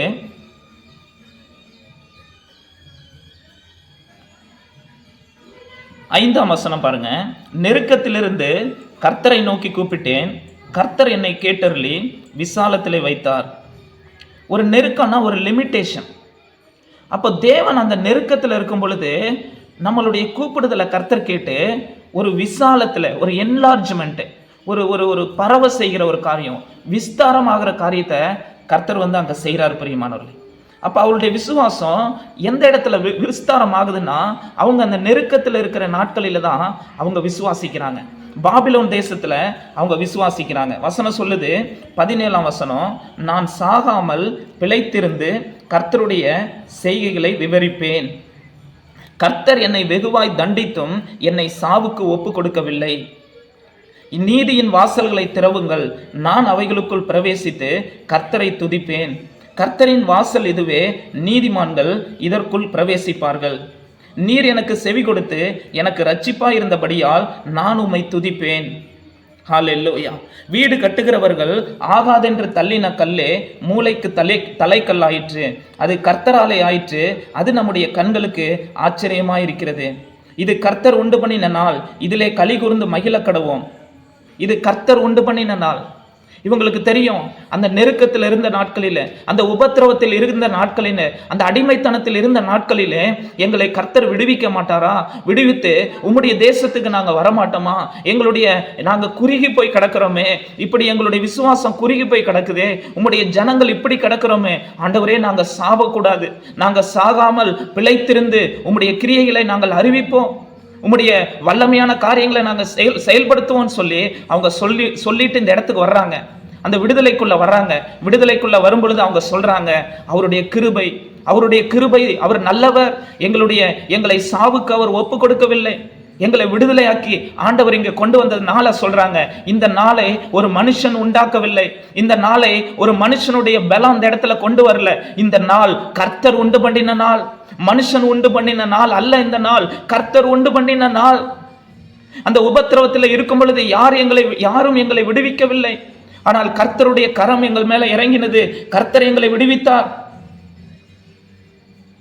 எனக்கு அவரே ரட்சிப்பாய் இருந்தார் என்று வேதம் சொல்லி இருக்கிறது பிரியமானவர்களே. அதனாலதான் வசனம் சொல்லுது, 27ஆம் வசனம், கர்த்தர் நம்மை பிரகாசிப்பிக்கிற தேவனாயிருக்கிறார், பண்டிகை பலியை கொண்டு போய் பலிபீடத்தின் கொம்புகளில் கயிறுகளால் கட்டுங்கள். நீர் என் தேவன், நான் உம்மை துதிப்பேன், நீர் என் தேவன், நான் உம்மை உயர்த்துவேன். கர்த்தரை துதியுங்கள், அவர் நல்லவர், அவர் கிருபை என்றும் உள்ளது. அதே மாதிரி 13ஆம் வசனம் சொல்லுது, 118:13 பாருங்க, நான் விழும்படி நீ என்னை தள்ளினாய், கர்த்தரோ எனக்கு உதவி செய்தார். ஹல்லேலூயா. அதுக்கு முந்தின வசனம் பாருங்க, தேனீக்களை போல என்னை வளைந்து கொள்ளுகிறார்கள், முள்ளில் பற்றின நெருப்பை போல அவர்கள் அணைந்து போவார்கள், கர்த்தருடைய நாமத்தினால் அவர்களை நான் சங்கரிப்பேன் என்று சொல்லுகிறார். 10ஆம் வசனம் சொல்லுது, எல்லா ஜாதியாரும் என்னை வளைந்து கொள்ளுகிறார்களாம், எல்லா ஜாதியாரும் என்னை வளைந்து கொள்ளுகிறார்கள். அன்னைக்கு கர்த்தருடைய பிள்ளைகள் பாருங்க, அங்க ஆலயம் கட்ட வரும்போது பார்த்தீங்கன்னு சொன்னா, அந்த மதில் கட்ட வரும்பொழுது பார்த்தீங்கன்னா எஸ்ராவில் வாசிக்கிறோம், எல்லா ஜாதியாரும் அவர்களை வளைந்து கொள்ளுகிற ஒரு காரியம் அந்த இடத்துல நடக்குது. ஒருத்தர் 2 பேர் இல்ல, எல்லா ஜாதியாரும். அதை வாசிச்சிடலாமா? எஸ்ரா 4ஆம் அதிகாரம் 9-10. எஸ்ரா 4ஆம் அதிகாரம் 9-10 எடுத்தவர்கள் வாசிக்கலாம். எஸ்ரா 4ஆம் அதிகாரம் 9-10. ஆலோசனை தலைவனாகிய ரெகூவும் கர்த்தனாகிய சிம்சாயும் மற்றும் அவர்கள் வகையராவாகிய ஈனாவியர், அபர்சாத்தியர், தர்பேலியர், அப்பாசியர், அர்கேவியர், பாபிலோனியர், குஷங்கியர், ரெகாபியர், ஏலாமிய நாவர்களும் பெரியவர்களும் பேர் பெற்றவருமான அஸ்னாபார் அவ்விடங்களில் இருந்து அழைத்து கொண்டு வந்து சமாரியாவின் பட்டணத்திலே குடியேற பண்ணின மற்ற ஜனங்களும் நதிக்கு இப்பாலே இருக்கிற மற்ற ஜனங்களுமே. எவ்வளவு ஜனங்களை சொல்றாங்க பாருங்க, எவ்வளவு ஜனங்கள். எல்லா ஜாதியாரும் என்ன செய்யறாங்க? வளைந்து கொள்ளுகிறார்கள். எல்லா ஜாதியாரும் இந்த கர்த்தருடைய ஆலயம் கட்டுகிற பணிக்காக, கர்த்தருடைய காரியம் அங்க நிறைவேறும் பொழுது, கர்த்தருடைய அந்த வல்லமை வெளிப்படுகிற வேளையில கர்த்தருடைய விசுவாசம் அந்த இடத்துல பரீட்சிக்கப்படுகிறது. எல்லா ஜாதியாரும் தேனீக்களை போல வளைந்து கொள்ளுகிற ஒரு சம்பவம் அந்த இடத்துல நடக்குது பிரியமானவர்களே. ஆனால் எல்லாரையும் கர்த்தர் முறியடிக்க கர்த்தர் கிருபை செய்தார். எல்லா ஜாதியாரும் வளைந்து கொள்ளுகிற பொழுதும் கர்த்தருடைய நோக்கம் விசுவாசத்தின் மூலமாக அங்கே செயல்படுகிறது. இன்னைக்கு நான் சொல்றேன், நீங்க உபத்திரவப்படுகிற வேளையில எல்லா ஜாதியாரும் வந்து நம்மை வளைந்து கொள்வார்கள், தேனீக்களை போல சுத்திட்டு நிற்பாங்க. இயேசு கிறிஸ்துவை யோசிச்சு பாருங்க, யார் உதவி செய்தா அவருக்கு? அவர் சிலுவையில தொங்கும் பொழுது யார் அவருக்கு உதவி செய்தான்? தேனீக்களை போல அவரை சுத்தி கொண்டார்கள், கர்ச்சிக்கிற சிங்கங்களை போல அவரை சுத்தி கர்ச்சித்துக் கொண்டிருக்கிறார்கள். ஆனால் அவருக்குள்ள எவ்வளவு பெரிய விசுவாசம் இருந்தது பிரியமானவர்களே. இயேசு கிறிஸ்துக்குள்ள அவருக்கு தெரியும், நான் 3ஆம் நாள் பிதா என்னை உயிர்த்தெழ வைப்பார்னு சொல்லி தெரியும், நான் உயிர் தெழுவேன்னு அவருக்கு தெரியும். ஹல்லேலூயா. உங்கள் விசுவாசமே உலகத்தை ஜெயிக்கிற ஜெயம் என்று கர்த்தர் சொல்றார் பிரியமானவர்கள். இன்றைக்கு அப்படிப்பட்ட ஒரு விசுவாசம் நம்மளோட வாழ்க்கையில இருக்குதா? நான் சாகாமல் பிழைத்திருப்பேன். எத்தனை ஜாதியார் எனக்கு விரோதமாக இருந்தானே, கர்த்தர் எனக்கு உதவி செய்வார். கர்த்தர் என்னை இந்த நெருக்கத்திலிருந்து விசாலத்தில் கொண்டு வருவார். எனக்குள்ள இருக்கிற இந்த விசுவாசத்தை காட்டக்கூடிய நேரம் வந்துருச்சு. நான் ஒரு உபத்திரவத்தின் வழியாக போகிறேன், ஒரு நெருக்கத்தின் வழியாக போகிறேன், ஒரு பிரச்சனைகளோட போகிறேன். இந்த இடத்துல தான் நான் தேவனுடைய வல்லமையை பார்க்க முடியும், தேவனுடைய மகத்துவத்தை என்னால பார்க்க முடியும். தேவன் எனக்கு உதவி செய்வார். ஹல்லேலூயா. ரொம்ப முக்கியமான ஒரு காரியம் பிரியமானவர்களே, இந்த சங்கீதம் 118 நீங்க வாசிச்சு பாருங்க. அது தொடங்கும் போதும் அவர் கிருபை என்றும் உள்ளதுன்னு தொடங்குது, அது முடியும் போதும் அவர் கிருபை என்றும் உள்ளது என்று சொல்லி அந்த சங்கீதம் முடிகிறது. முழுக்க முழுக்க இந்த சங்கீதம் விசுவாசத்தின் அடிப்படையில் எழுதப்பட்ட ஒரு சங்கீதம். எல்லா ஜாதியாரும் வளைந்து கொண்ட பொழுது, நான் சாகிற ஒரு நிலைமையில இருந்த ஒரு காரியம், நெருக்கத்தில் இருந்த ஒரு நேரத்துல அவரை நம்பி விசுவாசித்த ஒரு ஜனம் விடுதலையாகி கர்த்தருடைய ஆலயத்தை கட்டி முடிக்கும் பொழுது சந்தோஷமா பாடுகிற ஒரு சங்கீதம். நெருக்கத்தில் இருந்த என்னை விசாலத்திலே கர்த்தர் வைத்தார். இந்த நாள் கர்த்தர் உண்டு பண்ணின நாள், இதிலே களி கூர்ந்து நாம் மகிழ கடவோன்னு சொல்லி சந்தோஷமா அவருடைய அந்த விசுவாசத்தினுடைய வளர்ச்சி, விசுவாசத்தினுடைய பிரசித்தத்தை அந்த இடத்துல அவங்க ருசிக்கிறாங்க. பிரியமானவர்களே, நீ விசுவாசித்தால் தேவனுடைய மகிமை காண்பாய் என்று கர்த்தர் சொல்றாரு. அப்ப நல்லா தெரியுது. இந்த வசனங்கள் எல்லாம் வாசிக்கும் பொழுது இன்னும் ஆபிரகாமை எடுத்துக்கொள்ளுங்கள், யோபுவை எடுத்துக்கொள்ளுங்கள், எல்லாரையும் நீங்க எடுத்துக்கொள்ளுங்க. பைபிள்ல பிகினிங் டு எண்ட் எடுத்துக்கொள்ளுங்க. அந்த விசுவாசத்தை கர்த்தர் வர்த்திக்க செய்ய, விசுவாசத்தை பெருக செய்ய, விசுவாசத்தின் மூலமாக வல்லமையான காரியங்களை செய்யறதுக்கு தேவன் எடுத்துக்கொண்ட அந்த கிரவுண்ட் எதுனா அந்த வனாந்தர பாதை, சிலுவை பாதை, உபத்திரவத்தின் பாதை. யோசேப்பு குழியிலே போடப்பட்டான், ஆனால் விசுவாசத்தை அவன் காத்து கொண்டான். பிரியமானவர்கள், தேவனை விசுவாசித்தான். எவ்வளவு பெரிய காரியம். ஆனா இன்னைக்கு நம்மளுடைய உபத்திரவத்தின் பாதையில, கஷ்டப்படுகிற வேலையில நாம் விசுவாசத்தை என்ன செய்யறோம் யோசிச்சு பாருங்க. அந்த உபத்திரவத்தின் பாதையில, அந்த சிலுவை பாதையில 2 காரியத்தின் மூலமாக நாம் விசுவாசத்தை என்ன செய்யறோம்னா வர்த்திக்க செய்கிற ஒரு அடையாளம் அதுல காணப்படுகிறது. பிரியமானவர்களே, உபத்திரவத்தின் பாதையில நம்ம வாயிலிருந்து வருகிற அறிக்கை எப்படி இருக்குன்னு சொல்லி தேவன் பார்க்கிறார். அந்த ஒரு பிரச்சனைகளின் போகும் பொழுது நம்மளுடைய அறிக்கை, நம்ம வாயில பேசுகிற அந்த வார்த்தை, நம்ம அந்த ஆண்டவருடைய அந்த விசுவாசத்தினுடைய என்லார்ஜ்மெண்ட், விசுவாசத்தினுடைய பிரசித்தம் நம்ம வாழ்க்கையில காணப்படும். பிரியமானவர், கர்த்தர் உதவி செய்வார். அது ஒரே ஒரு வசனம் மட்டும் நம்ம வாசிக்கலாம். வெளிப்படுத்தின விசேஷம் 2:13. வெளிப்படுத்தின விசேஷம் 2:13.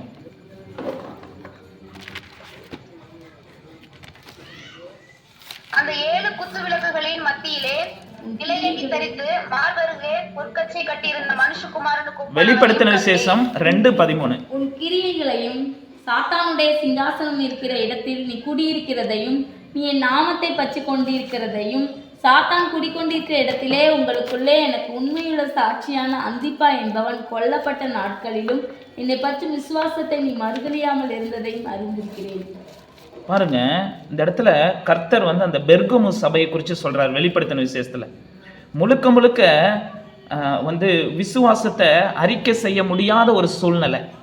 ஆனா அந்த நிலையிலையும் அந்த சாத்தான் குடிகொண்டிருக்கிற காரியம், எத்தனையோ உபத்திரம், எத்தனையோ பிரச்சனை. ஆனா அந்த இடத்துல நீ விசுவாசத்தை மறுதலியாமல் நீ அறிக்கை செய்து கொண்டிருக்கிறதை நான் அறிந்திருக்கிறேன்னு கர்த்தர் சொல்றார். ஆனா நான் யோசித்தேன், பெர்கமு சபையில மாத்திரம் கர்த்தர் எப்படி தன்னை காட்சி அளிக்கிறார்னா, இருபுறமும் கருக்குள்ள பட்டயத்தை உடையவர்னு சொல்லி காட்சி அளிக்கிறார். அப்ப எப்படி நம்ம விசுவாசத்தை அறிக்கை செய்ய முடியும்னா, இருபுறமும் கருக்குள்ள பட்டயத்தை நம்ம வாயில என்ன செய்யணும், வைக்கணும். பிரியமானவர்களே, அப்ப இருபுறமும் கருக்குள்ள பட்டயத்தை நம்ம வாயில வைத்து விசுவாசத்தை அறிக்கை செய்யும் பொழுது உண்மையாகவே தேவன் அதை கனப்படுத்துவார். ஆனா அந்த பெர்கமு சபையில நிறைய பேர் விசுவாசத்தை அறிக்கை செய்யல. ஆனா ஒரு கூட்டம் கர்த்தரை என்ன செய்யறாங்க, விசுவாசத்தை அறிக்கை செய்யறாங்க. அந்த உபத்திரவத்தின் மத்தியில விசுவாசத்தை அறிக்கை செய்யறத கர்த்தர் பார்க்கிறார். பரலோகம் வாட்ச் பண்ணுது. அந்த பிரச்சனையின் மத்தியில ஒரு கூட்டம் என் மேல எவ்வளவு விசுவாசமா இருக்கான்றத அவங்க அறிக்கை செய்வதன் மூலமாக, விசுவாசத்தை மறுதலிக்காம அறிக்கை செய்கிறதன் மூலமாக தேவன் அதை என்ன செய்யறாரு, வெளிப்படுத்தின விசேஷத்துல அவருடைய ஜீவ புஸ்தகத்துல, அவருடைய புஸ்தகத்துல எழுதி வைக்கிறார். பிரியமானவர்களே, ஹல்லேலூயா. இன்னைக்கு நம்ம ஒரு உபத்திரம் வரும் பொழுது நம்மளுடைய வாயில வருகிற வார்த்தைகள் இருபுறமும் கருக்குள்ள தேவனுடைய பட்டயமா இருக்குதா யோசிச்சு பாருங்க. பாருங்க, இயேசு கிறிஸ்துக்கு ஒரு பசி வந்தது. அவர் எதை பயன்படுத்தினார்? கர்த்தரோட வார்த்தையை பயன்படுத்தினார். அவருக்கு ஒரு உபத்திரம் வந்தது, தேவனோட வார்த்தையை பயன்படுத்தினார். சிலுவையில அவர் தொங்குகிற பொழுது முழுக்க முழுக்க ஆண்டவரோட வார்த்தையை அவர் பயன்படுத்தினார்னு பார்க்கிறோம். முழுக்க முழுக்க தேவனோட வார்த்தையை தேவனே பயன்படுத்தினார்னா எந்த அளவுக்கு நமக்கு அந்த வார்த்தை தேவை யோசிச்சு பாருங்க. இன்னைக்கு நம்ம உபத்திரவப்படும் பொழுது தேவனோட வார்த்தையை நம்ம என்ன செய்யணும்? வாயில உச்சரிக்கணும் பிரியமானவர்கள். நம்ம வாயில சொல்லணும், என் இயேசு எல்லாவற்றையும் அறிவார், என் தேவன் என்னை கைவிட மாட்டார், இந்த காரியத்துல ஒரு பெரிய காரியத்தை கர்த்தர் செய்வார், இந்த நெருக்கம், இந்த பிரச்சனை, இந்த சாவுக்குரிய காரியம் நன்மைக்கு, நான் சாகாமல் பிழைத்திருப்பேன், நான் சாகாமல் பிழைத்திருப்பேன், அவருடைய கிரியைகளை நான் அறிவிப்பேன், அவருடைய அதிசயமான காரியங்களை நான் செய்வேன். 7 மடங்கு நெருப்பு சூடானா என்ன, அவர் நீ நிறுத்தின பொற்சிலை நான் வணங்க மாட்டேன் அப்படின்னு சொல்லி அந்த சாத்ராக் மேஷாக் ஆபேத்நேகோ அறிக்கை செய்தார்கள். நாங்கள் ஆராதிக்கிற தேவன் யார் என்பதை நாங்கள் அறிந்திருக்கிறோம், நாங்கள் அவரை மறுதலிப்பதில்லை. நீ என்னை நெருப்பிலே போட்டு கொன்னாலும் சரி, தேவனை நாங்கள் மறுதலிக்க மாட்டோம். அப்ப அந்த சாத்ராக் மேஷாக் ஆபேத்நேகோவுடைய விசுவாசம் அந்த தேசம் முழுக்க பரவுச்சே பிரியமானவர்கள். இன்னைக்கு வரையும் பைபிள்ல நம்ம படிச்சுட்டு இருக்கோம் அவங்க எவ்வளவு விசுவாசமா இருந்தாங்கன்னு. ஆனா அந்த உபத்திரவத்தின் பாதையில் அவங்க அறிக்கையிட்ட காரியம் தானே இன்னைக்கு எத்தனை பேருக்கு அது பரவுதலாக விசுவாச அறிக்கை செய்யறதுக்காக அநேகர் செய்திகள்ல சொல்றாங்க, சாத்ராக் மேஷாக் ஆபேத்நேகோவை போல நீங்க விசுவாசமா இருங்க, விசுவாச அறிக்கை செய்யுங்கன்னு இன்னைக்கு எத்தனை பேர் அதை சொல்லிட்டு இருக்கிறாங்க. அப்ப நம்மளுடைய அந்த பிரச்சனையின் மத்தியில நம்மளுடைய வாயின் வார்த்தைகள் பரலோகத்தால குறிக்கப்படுகிறது பிரியமானவர்கள். நம்ம கர்த்தருடைய வார்த்தை இருபுறமும் கருக்குள்ள பட்டயத்தை நம்ம என்ன செய்யணும்? உபத்திரவத்தின் மத்தியில நம்ம அறிக்கை செய்யணும். என் தேவன் இதை மாற்றுவார்னு சொல்லணும். செங்கடலை 2ஆ பிளந்தவர் என் தேவன் என் கூட இருக்கிறார்னு சொல்லணும். பிரச்சனைகள் மத்தியில, அவமானங்கள் மத்தியில போகும் பொழுது என் தேவன் எல்லாவற்றையும் அறிவார், என் தலைமுடி ஒவ்வொன்றும் என் தேவன் எண்ணி வச்சிருக்கிறார், அவர் என்னை கைவிட மாட்டார். மனுஷன் என்னை கீழே தள்ளினாலும், மனுஷன் என்னை தள்ளப்பட்ட ஒரு மூளைக்கல்லா ஒதுக்கினாலும் தேவன் அதை எடுத்து நிறுத்துவார். என் தேவன் என் மேல இரக்கமுள்ளவரா இருக்கிறார், என் தேவன் என் மேல பாசமுள்ளவரா இருக்கிறார், தகப்பன போல இருக்கிறார், அவர் என்னை கைவிட மாட்டார். மேகஸ்தம்பமா என்னை பாதுகாக்கிறார், அக்கினி ஸ்தம்பமா என்னை பாதுகாக்கிறார், அவர் என் கூட தான் இருக்கிறாருன்னு சொல்லி விசுவாச அறிக்கை செய்யறத தேவன் கனம் பண்ணுவார் பிரியமானவர்களே.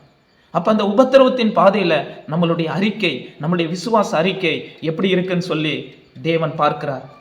இன்னொரு காரியத்தை கூட பார்க்கலாம். விசுவாச அறிக்கை பட்டியல் சொல்லப்படுகிறது எபிரேயர் 11ஆம் அதிகாரம் எபிரேயர் 11:13 வரைக்கும். சரியா கவனிச்சு அந்த வசனம் வரையும் படிச்சா போதும். எபிரேயர் 11:13 வரைக்கும். இவர்கள் எல்லாரும் வாக்குத்தத்தம் பண்ணப்பட்டவைகளை அடையாமல் தூரத்திலே அவைகளை கண்டு நம்பி அணைத்துக் கொண்டு பூமியின் மேல் தங்களை அந்நியரும் பரதேசிகளும் என்று அறிக்கையிட்டு விசுவாசத்தோட மரித்தார்கள். இப்படி அறிக்கையிடுகிறவர்கள் சுய தேசத்தை நாடி போகிறோம் என்று தெரியப்படுத்துகிறார்கள். தாங்கள் விட்டு வந்த தேசத்தை நினைத்தார்கள், ஆனால் அதற்கு திரும்பி போவதற்கு அவர்களுக்கு சமயம் கிடைத்திருக்குமே. அதையல்ல, அதிலும் மேன்மையான பரம தேசத்தையே விரும்பினார்கள். ஆகையால் தேவன் அவர்களுடைய தேவன் எண்ணப்பட வெட்கப்படுகிறதில்லை, அவர்களுக்கு ஒரு நகரத்தை ஆயத்தம் பண்ணினாரே. ஹல்லேலூயா. பாருங்க, அந்த எபிரேயர் 11 ஒரு விசுவாச குரூப்பை குறித்து கர்த்தர் சொல்றாரு. அவர்கள் பிரச்சனைகள் மத்தியில அந்நியரும் பரதேசிகளுமா இருந்து வாக்குத்தத்தம் பண்ணப்பட்டதை தூரத்திலே கண்டு அதை சுதந்தரித்து கொண்டு அவர்கள் அறிக்கை செய்தார்களாம். அதுல எனக்கு ரொம்ப ஒரு உள்ளத்தை தூண்டின ஒரு காரியம் என்னன்னா, அவர்கள் அறிக்கை செய்த பிறகு தேவன் அறிக்கை செய்தாராம். அவர்கள் தேவன் எனப்படுவதற்கு தேவன் வெட்கப்படலையாம். ஹல்லேலூயா. இன்னைக்கு நம்ம ஒரு சில உபத்திரவங்கள் வழியா போகிற பொழுது நீங்க தேவன் அறிக்கை செஞ்சீங்கன்னா அவர் நம்மளுடைய தேவன் சொல்லி அறிக்கை செய்ய வெட்கப்பட மாட்டாராம். ஹல்லேலூயா. எவ்வளவு பெரிய காரியம் பாருங்க. இன்னைக்கு தேவன் அநேகருடைய வாழ்க்கையில கண்டு வெட்கப்பட்டு இருக்காரு பிரியமானவர்களே. நான் இவங்க தேவன் சொல்றதுக்கு தேவன் வெட்கப்படாதவங்க எப்படி செய்யணும்? தேவன் அறிக்கை செய்யணும்னா இவங்க அந்த உபத்திரவத்தின் பாதையில அறிக்கை செய்யணும். பாருங்க, யோபுவை தேவன் பாருங்க, என் தாசன் அப்படி ஒரு கெர்ச்சிக்கிறாரு, ஒரு பெருமையா ஆண்டவருக்கு பேசுறாரு. என் யோபு மேல கவனம் வச்சியா, என் தாசனாகிய யோபு மேல கவனம் வச்சியா, இன்னும் அவன் மறுதளிக்கிற பாரு, என்னைய அவன் வாயினாலே என்னை மறுதளிக்கிற பாரு, அவன் உண்மையில உத்தமமா இருக்கான் பாரு அப்படின்னு சொல்லி தேவன் என் தாசன் என்று யோபுவை சொல்லுவதற்கு வெட்கப்படல பிரியமா. ஏன்னா அவன் உபத்திரவத்தின் மத்தியில தேவனை மறுதலிக்காம அவன் அறிக்கை செய்ததுனால. ஹல்லேலூயா. நம்ம உபத்திரவத்தின் பாதையில நம்ம அறிக்கை செய்யும்போது மற்றவர்களுக்கு உங்களுக்குள் இருக்கும் கர்த்தரின் விசுவாசம் பரவும் பிரியமானவர்கள்.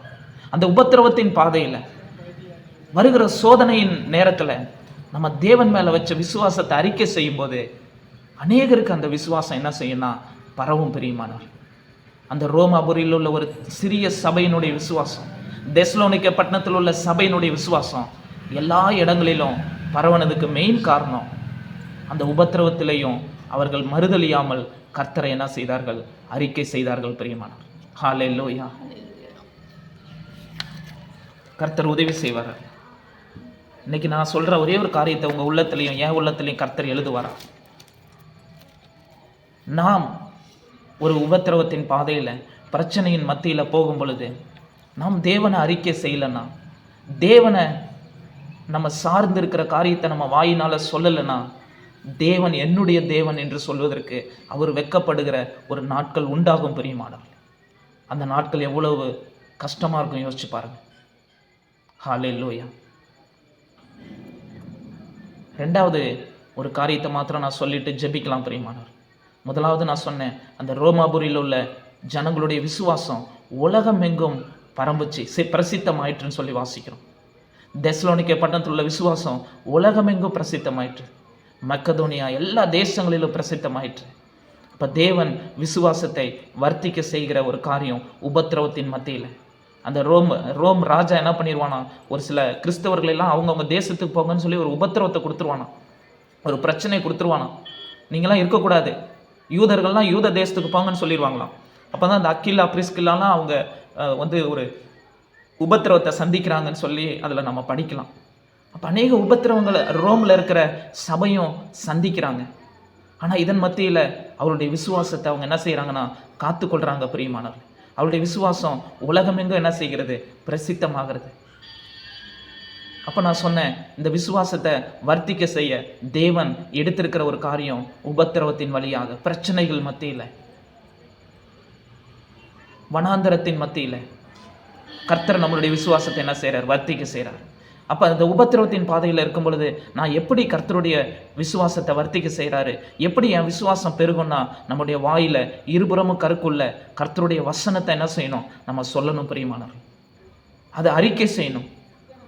அப்போ நம்ம வாயினால் அறிக்கை செய்யும் பொழுது அந்த இடத்துல ஒரு விசுவாசம் என்ன செய்யும்? வர்த்திக்கப்படணும்னு சொல்லி நம்ம பார்த்தோம். அநேகரோட வாழ்க்கையில் நீங்கள் இதை ஒப்பிட்டு பார்க்கலாம். கர்த்தர் உதவி செய்வாராக. இன்னும் ஒரே ஒரு காரியத்தை மாத்திரம் நான் சொல்கிறேன். ரோமர் 16ஆம் அதிகாரம் 19வது வசனத்தை வாசிக்கலாம். ரோமர் 16ஆம் அதிகாரம் 19ஆம் வசனம்.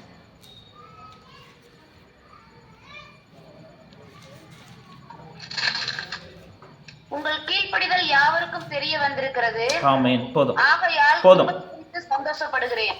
போதும். உங்கள் கீழ்ப்படிதல் யாவருக்கும் தெரிய வந்திருக்கிறது. அந்த ரோமாபுரியில் உள்ள சபையில் இருக்கிற ஜனங்களை பார்த்து பவுல் எழுதுறாரு, உங்கள் கீழ்ப்படிதல் யாவருக்கும் தெரிய வந்திருக்கிறது. அப்போ இந்த உபத்திரவத்தின் வழியில், அந்த சிறுமைப்படுகிற நாட்களில் உங்களுடைய கீழ்ப்படிதல் எல்லாருக்கும் தெரிய வரணும்னு சொல்லி கர்த்தர் விரும்புகிறார் பிரியமானவர். முதலாவது சொன்ன உங்கள் வாயின் அறிக்கை. இரண்டாவது, அந்த இடத்துல தான் நான் தேவனுக்கு என்னோட இருதயம் எந்த அளவுக்கு கீழ்ப்படிந்திருக்கிறது, நான் தேவனுக்கு எந்த அளவுக்கு கீழ்ப்படுகிறேன்றதை என்னால் வெளிப்படுத்த முடியும் பிரியமானவர். ஹல்லேலூயா.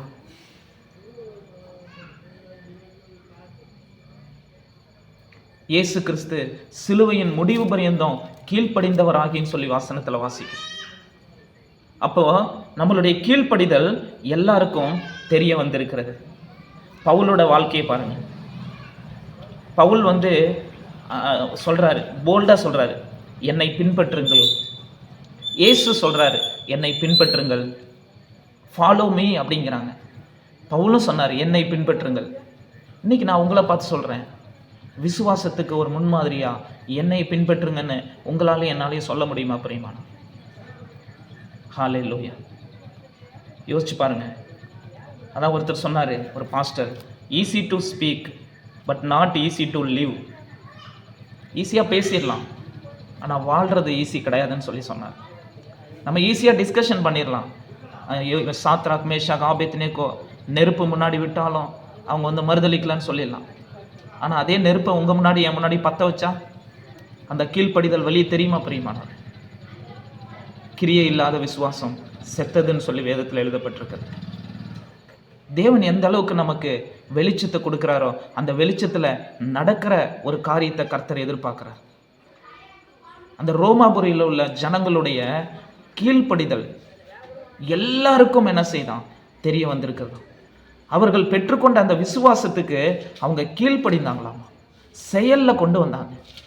நான் இயேசு கிறிஸ்துவனுடைய பிள்ளைங்கிறத அங்கே இருக்கிற எல்லாரும் அறிந்து கொள்ளும்படியா அவருடைய கிரியை வெளிப்படுத்தியது.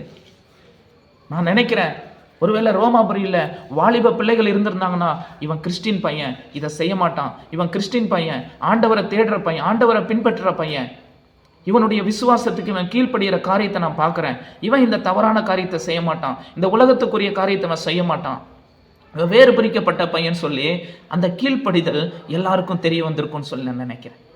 ஒருவேளை அவங்க ஒரு குடும்பத்தில் இருந்தாங்கன்னா அவங்களுடைய கீழ்ப்படிதல் எல்லாருக்கும் தெரிய வந்திருக்கும். அவங்க ஒரு வேலையில் இருந்தாங்கன்னா அந்த வேலையில் கர்த்தர் மேலே அவங்க வைச்ச விசுவாசத்தினுடைய அந்த கீழ்ப்படிதல் எல்லாருக்கும் தெரிய வந்திருக்கும். இன்னைக்கு நம்மளோட வாழ்க்கையில் கொஞ்சம் யோசிச்சு பார்க்கலாம். நான் இதுவரையும் ஆண்டவர் எனக்கு கொடுத்த காரியத்தில் நான் விசுவாசித்து கீழ்ப்படுகிற ஒரு காரியம் எல்லாருக்கும் தெரிய வந்திருக்கா? நான் எந்த அளவுக்கு என் தேவனை விசுவாசிக்கிறேன் அப்படின்ற ஒரு காரியம் எத்தனை பேருக்கு ரீச் ஆகிருக்குது யோசிச்சு பாருங்க. ஹல்லேலூயா. இது ஒரு கஷ்டமான பாதை தான் பிரியமானவர், இது ஒரு இடுக்கமான பாதை தான். ஆனால் ஆவியானவர் நமக்கு உதவி செய்வார், கர்த்தர் நடத்துவார். இதெல்லாம் முடிஞ்சு நீங்கள் வரும்போது சொல்லுவீங்க, இது கர்த்தர் உண்டு பண்ணின நாள், இதிலே களி கூர்ந்து மகிழக்கடும். இது ஜஸ்டின் உண்டு பண்ணின நாள் அல்ல, கர்த்தர் இந்த நாளை உண்டு பண்ணினார். இந்த நாள் வரும்னே சொல்லி எனக்கு தெரியாது. இந்த நாள் என்னுடைய பலத்தினால வரல. நான் நெருக்கப்பட்டிருந்தேன், நான் கஷ்டப்பட்டுட்டு இருந்தேன். இந்த நாள் வர வாய்ப்பே இல்லை. ஆனா இந்த நாளை உண்டு பண்ணினது கர்த்தர். நான் சாகாமல் பிழைத்திருக்கிறேன். அந்த நெருக்கத்துல நான் சாகாமல் பிழைத்திருப்பேன், கர்த்தருடைய கிரியைகளை அறிவிப்பேன்னு நான் விசுவாசத்தோட அறிக்கை செய்தேன்.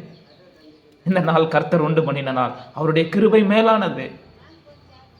என்று உங்களாலையும் என்னாலையும் அந்த உபத்திரவத்தை ஜெயித்து நம்மளால சொல்ல முடியும் பிரியமானார்.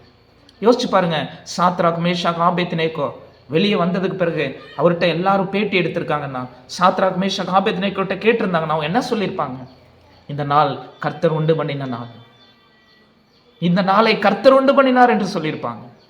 இது எங்களுடைய பலன் அல்ல, என் தேவனை நாங்கள் விசுவாசித்தோம், அறிக்கை செய்தோம். இந்த இடத்துக்கு என் தேவன் எங்களை கொண்டு வந்தார். ஹல்லேலூயா. இன்னைக்கு யோசிச்சு பாருங்க, இன்னைக்கு தேவனுக்கு கீழ்ப்படுகிற ஒரு காரியம், நான் தேவன் மேல வச்ச விசுவாசத்துக்கு கீழ்ப்படுகிற ஒரு காரியம் உங்க குடும்பத்தில் இருக்கிற மற்றவர்களுக்கும் எல்லாருக்கும் தெரிய வரட்டும் பிரியமானவர்கள், தெரிய வரட்டும். கர்த்தர் உதவி செய்வாரா? நம்ம ஜெபிக்கலாம். ஹல்லேலூயா. பைபிள்ல தோமான்னு சொல்லி ஒருத்தர் இருந்தார் பிரியமானவர். ஆண்டவரே, நான் உங்களை கண்டு விசுவாசிக்கிறேன், நான் உங்களை பார்த்தாதான் விசுவாசிப்பேன்னு சொல்லி அவருடைய தழும்புகள் எல்லாவற்றையும் காட்டுறாரு. அப்போ தோமாட்ட பேசும்போது பின்பதாக வருகிற ஒரு சந்ததியை குறித்து கர்த்தர் இயேசு சொல்கிறார், தோமா நீ கண்டு விசுவாசிக்கிற, ஆனால் இதுக்கப்புறம் ஒரு கூட்டம் வரும், அந்த கூட்டம் காணாமல் என்னை விசுவாசிக்கும், அவர்கள் பாக்கியவான்கள் என்று இயேசு சொல்கிறார். என்னை காண மாட்டாங்க, ஆனால் விசுவாசிப்பாங்க. ஹல்லேலூயா. ஒருவேளை இன்னைக்கு நீங்கள் என்ன பிரச்சனையில் இந்த செய்தியை கேட்குறீங்கன்னு சொல்லி எனக்கு தெரியல பிரியமானவர். ஆனால் நீங்கள் போகிற பாதையில் ஒரு நெருக்கம் இருக்கலாம், ஒரு மரணம் செயல்பட்டு கொண்டிருக்கலாம், இது எப்படி ஆகும்னு சொல்லி நினைக்கலாம். ஆனால் கர்த்தர் அந்த இடத்துக்கு உங்களை கொண்டு வந்ததுக்கு காரணமே அந்த இடத்துல இருந்து ஒரு விசாலத்துக்கு உங்களை கொண்டு வர்றதுக்கு தான். அந்த நெருக்கத்தில் இருக்கிற நம்மை கர்த்தர் விசாலத்தில் கொண்டு வந்து நிறுத்துவார் பிரியமானவர். சிலுவை மூலம் கொண்டு வருவார், உபத்திரவத்தின் மூலம் கொண்டு வருவார். அதை சீக்கிரத்தில் நீங்கும் இந்த லேசான உபத்திரவம் சொல்லி வேதம் சொல்லுது. நீங்க வெளியே வரும்போது சொல்லுவீங்க, இந்த நாள் கர்த்தர் உண்டு பண்ணின நாள், இதிலே கலிகுற கடவுன்னு சொல்லுவீங்க பிரியமான. கர்த்தருக்கு துதியை செலுத்துவீங்க. கர்த்தர் நல்லவர், அவர் கிருபை என்றும் உள்ளதுன்னு சொல்லுவீங்க. அவர் நல்லவர் பிரியமானவர். இந்த வனாந்தரத்தில் நாம் மாண்டு போவதற்காக கர்த்தர் நம்மை கொண்டு வரவில்லை. அதிலிருந்து ஒரு மேன்மையான ஒரு இடத்துக்கு ஆண்டவர் நம்மை கொண்டு செல்ல விரும்புகிறார். அவருடைய வல்லமையை காட்ட விரும்புகிறார். நம்முடைய விசுவாசத்தை அதிகரிக்க செய்ய விரும்புகிறார். தேசம் நம் விசுவாசத்தை காணட்டும் பிரியமானவர்களே. விசுவாச பட்டியலில் உங்களுடைய பெயர், என் பெயர் வரட்டும் பிரியமானவர்களே. இன்னைக்கு ஆண்டவருடைய சமூகத்தில் ஒப்பு கொடுக்கலாம். ஆண்டவரே, விசுவாசத்தை என் வாழ்க்கையில நீர் துவக்கினீர், ஆனால் இன்னைக்கு வரையும் அது எந்த அளவுக்கு வளர்ந்து இருக்கிறது. ரோமாபுரி சபையில் இருந்த விசுவாசம் உலகமெங்கும் பிரசித்தமாயிற்று என்று அவர்களை குறித்து நான் சந்தோஷப்படுறேன்னு சொல்றாரு பவுல். ஒரு ஊழியக்காரனுக்கு அதுதான் சந்தோஷம். நீங்க உபத்திரவத்தின் மத்தியில, கஷ்டத்தின் மத்தியில கர்த்தருடைய விசுவாசத்துல எந்த அளவுக்கு நீங்க விருத்தி அடைகிறீங்க, பெருகிறீங்க, உங்களுடைய விசுவாசம் எந்த அளவுக்கு பிரசித்தமாகிறது என்பதை குறித்து தான் அநேக கர்த்தருடைய ஊழியக்காரர்களுக்கு மகிழ்ச்சியாக இருக்கும். ஆனால் ஒரு சில ஊழியக்காரர்களுக்கு அது மகிழ்ச்சி அல்ல பிரியமானவர். ஏதாவது நல்லது நடந்துட்டா உடனே அவங்க என்ன சொல்றாங்க, இது சாட்சியா சொல்லுங்கன்னு சொல்றாங்க. ஆனா இங்க வசனம் என்ன சொல்லுது? நீங்க உபத்திரவத்துல தேவன் மேல வச்சிருக்கிற விசுவாசத்தை காட்டுறது தான் சாட்சி பிரியமானவர்கள். எனக்காக இந்த பிள்ளை வெக்கப்படாம சாட்சியா இருந்தாங்க, வெக்கப்படாம அறிக்கை செஞ்சாங்க. எவ்வளவு பிரச்சனை வந்தாலும் என்னை அவங்க கைவிடல, என்னை விட்டு விலகல. நான் அந்த பிள்ளையுடைய தேவன், நான் ஆபிரகாமின் தேவன், நான் ஈசாக்கின் தேவன், நான் யாக்கோபின் தேவன், நான் தானியேலின் தேவன், நான் சாத்ராக் மேஷாக் ஆபேத் நேகோவின் தேவன் என்று இயேசு சொல்ல வேண்டாமா பிரியமானவர்களே? யோசிச்சு பாருங்க. அவர்கள் தேவன் கர்த்தர் என்று சொல்லுவதற்கு அவர் வெட்கப்படலன்னு சொல்லி வசனம் சொல்ல. ஹல்லேலூயா. உங்கள் விசுவாசமே உலகத்தை ஜெயிக்கிற ஜெயம் பிரியமானவர்கள். கடைசியா நான் ஒண்ணு சொல்றேன் பிரியமானவர்கள், கர்த்தர் உதவி செய்வாரா? கடைசி நாட்களிலே விசுவாச துரோகம் நடக்கும் சொல்லி பவுல் தெசலோனிக்கே பட்டணத்துல எச்சரிக்கிறார். விசுவாச துரோகம் முந்தி நடக்கும் என்று. மனுஷகுமார் இந்த பூமியில வரும்போது விசுவாசத்தை காண்பாரோன்னு சொல்லி வேதத்துல வாசிக்கிறோம். இதெல்லாம் என்ன சொல்லுது? ஒரு உபத்திரவத்துல போகும்போது, ஒரு பிரச்சனையில போகும்போது அவர்கள் விசுவாசத்தை விட்டு விலகி போவார்கள்னு சொல்லி வேதம் சொல்லுது.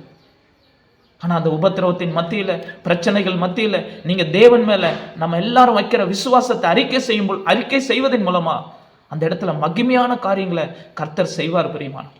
கர்த்தர் செய்வார். ஹல்லேலூயா. ஜெபிக்கலாம். ஆண்டவரே ஸ்தோத்திரம்பா, ஸ்தோத்திரம் ஆண்டவரே, துதிக்கிறோம், ஸ்தோத்திரிக்கிறோம்ப்பா. ஆண்டவரே, ரோமாபுரியில ஆண்டவரே நீர் ஆரம்பித்த உங்களுடைய சபை ஜனங்களுடைய விசுவாசம் உலகமெங்கும் பிரசித்தமானதுன்னு சொல்லி நாங்கள் பார்க்குறோம்ப்பா. ஆண்டவரே, அப்படிப்பட்ட ஒரு விசுவாசத்தை இந்த ஜெப குழுவில் இருக்கிற ஒவ்வொருத்தருக்கும் என் தேவன் கொடுக்கும்படியாக அந்த நேரத்தில் ஜெபிக்கிறோம்ப்பா. அந்த விசுவாசத்துக்கு அவர்கள் கீழ்ப்படிந்த ஒரு காரியம் எல்லாருக்கும் தெரிய வந்ததுன்னு சொல்லி பார்க்குறோம். ஆண்டவரே, நாங்கள் உமக்கு கீழ்ப்படுகிற ஒரு காரியம், நீர் எங்களுக்கு எஜமானனாக, நாங்கள் உங்களுக்கு ஒரு வேலைக்காரனாக, ஒரு கூலிக்கு ஆண்டவரே இருக்கிற ஒரு வேலைக்காரனை போல இருக்கிற ஒரு காரியம், எஜமானுக்கு கீழ்ப்படுகிற ஒரு காரியம் எல்லாருக்கும் தெரிய வரட்டும் ஆண்டவர். நாங்கள் உம்முடைய பிள்ளைகள் என்பது எல்லாரும் அறிந்து கொள்ளட்டும் ஆண்டவர். எங்களிலிருந்து அந்த விசுவாசத்தை என் ஆண்டவர் வர்த்திக்க செய்ய முடியாது ஜெபிக்கிறோம்ப்பா. ஹல்லேலூயா. இருபுறமும் கருக்குள்ள பட்டயத்தை நீர் வைத்திருக்கிறீர் தகப்பனே. இருபுறமும் கருக்குள்ள பட்டயம் எங்க நாவுல எப்பொழுது இருக்கட்டும் ஆண்டவர். ஹல்லேலூயா. எவ்வளவு சோதனைகள் வந்தாலும், எவ்வளவு உபத்திரவங்கள் வந்தாலும், தேவனே உம்முடைய வசனத்தினால ஜெயிக்க என் தேவன் எங்களுக்கு பலம் தரும்படியாய் ஜெபிக்கிறோம் ஆண்டவர். இன்றிலிருந்து உம்முடைய வசனத்தை அதிகமா நேசித்து அந்த வசனமான வார்த்தைகளை ஆண்டவரே சும்மா நாங்க மனப்பாடம் பண்ணுவதோடு மட்டுமல்ல, அந்த பிரச்சனைகள் மத்தியில, அந்த உபத்திரவத்தின் மத்தியில ஆண்டவரே உம்முடைய வசனத்தை நாங்க அறிக்கை செய்கிறவர்களாக, அறிக்கையிட்டு நாங்கள் ஜெயம் கொள்ளுகிறவர்களாக, இந்த வனாந்தர பாதையை ஜெயித்து கானானுக்குள் வருகிறவர்களாக என் தேவன் எங்களை மாற்றும்படியா அந்த நேரத்தில் ஜெபிக்கிறோம் அப்பா. ஹல்லேலூயா. எங்களுடைய விசுவாசத்தை வர்த்திக்க செய்யும் ஆண்டவர். மனுஷனால் இது கூடாது ஆண்டவரே, ஆனால் தேவனால் கூடாத காரியம் ஒன்றுமில்லை. தேவன் சர்வ வல்லமுள்ள தேவனா இருக்கிறேன், உம்மால் எல்லாம் ஆகும் ஆண்டவர். ஹல்லேலூயா. நீர் அற்புதங்களை செய்கிறவர், அதிசயங்களை செய்கிறவர், வானத்து மன்னாவினால் போஷிக்கிறவர், காகத்தை கொண்டு போஷிக்கிறவர், சாரிபாத் விதவை கொண்டு போஷிக்கிறவர், கேரித் ஆற்றங்கரை தண்ணீர்ல போஷிக்கிறவர். ஹல்லேலூயா. கர்த்தாவே ஸ்தோத்திரம் ஆண்டவரே. வேதத்தில் நாங்கள் பார்க்குறோம் ஆண்டவரே, ஆண்டவரே உம்முடைய வல்லமையை, உம்முடைய மகத்துவத்தை ஆண்டவரே ஒரு சிலுவையின் பாதையில தான், ஒரு உபத்திரவத்தின் மத்தியில தான் உம்முடைய பிள்ளைகள் எல்லாரும் கண்டுகொண்டார்கள் என்று சொல்லி பார்க்கிறோம். ஜனங்களோடு பாடு அனுபவிப்பதை தெரிந்து கொண்ட மோசேக்கு உம்முடைய மகிமையை நீர் வெளிப்படுத்தினீர் என்று நாங்கள் பார்க்கிறோம் அப்பா. இன்றைக்கும் நாங்கள் சொல்லுகிறோம், அறிக்கை செய்கிறோம், எவ்வளவு உபத்திரவங்கள் வந்தாலும், எவ்வளவு கஷ்டங்கள் வந்தாலும் என் தேவனை நாங்கள் மறுதலிக்க மாட்டோம் ஆண்டவரே. தேவன் மேல் உள்ள விசுவாசத்தை ஆண்டவரே நாங்கள் எவ்வளவு கொண்டிருக்கிறோம் என்பதை எல்லா ஜனங்களும் பரவச் செய்கிற நாட்கள் வரட்டும் ஆண்டவரே, பரவச் செய்கிற நாட்கள் வரட்டும் அப்பா. ஹல்லேலூயா. எங்களுக்குள்ள இருக்கிற விசுவாசம் பற்றி எரியட்டும் ஆண்டவரே. எங்களுக்குள்ள இருக்கிற விசுவாசம் இன்னும் விருத்தி அடையட்டும் ஆண்டவரே, இயேசுவின் நாமத்தினாலே. ஹல்லேலூயா.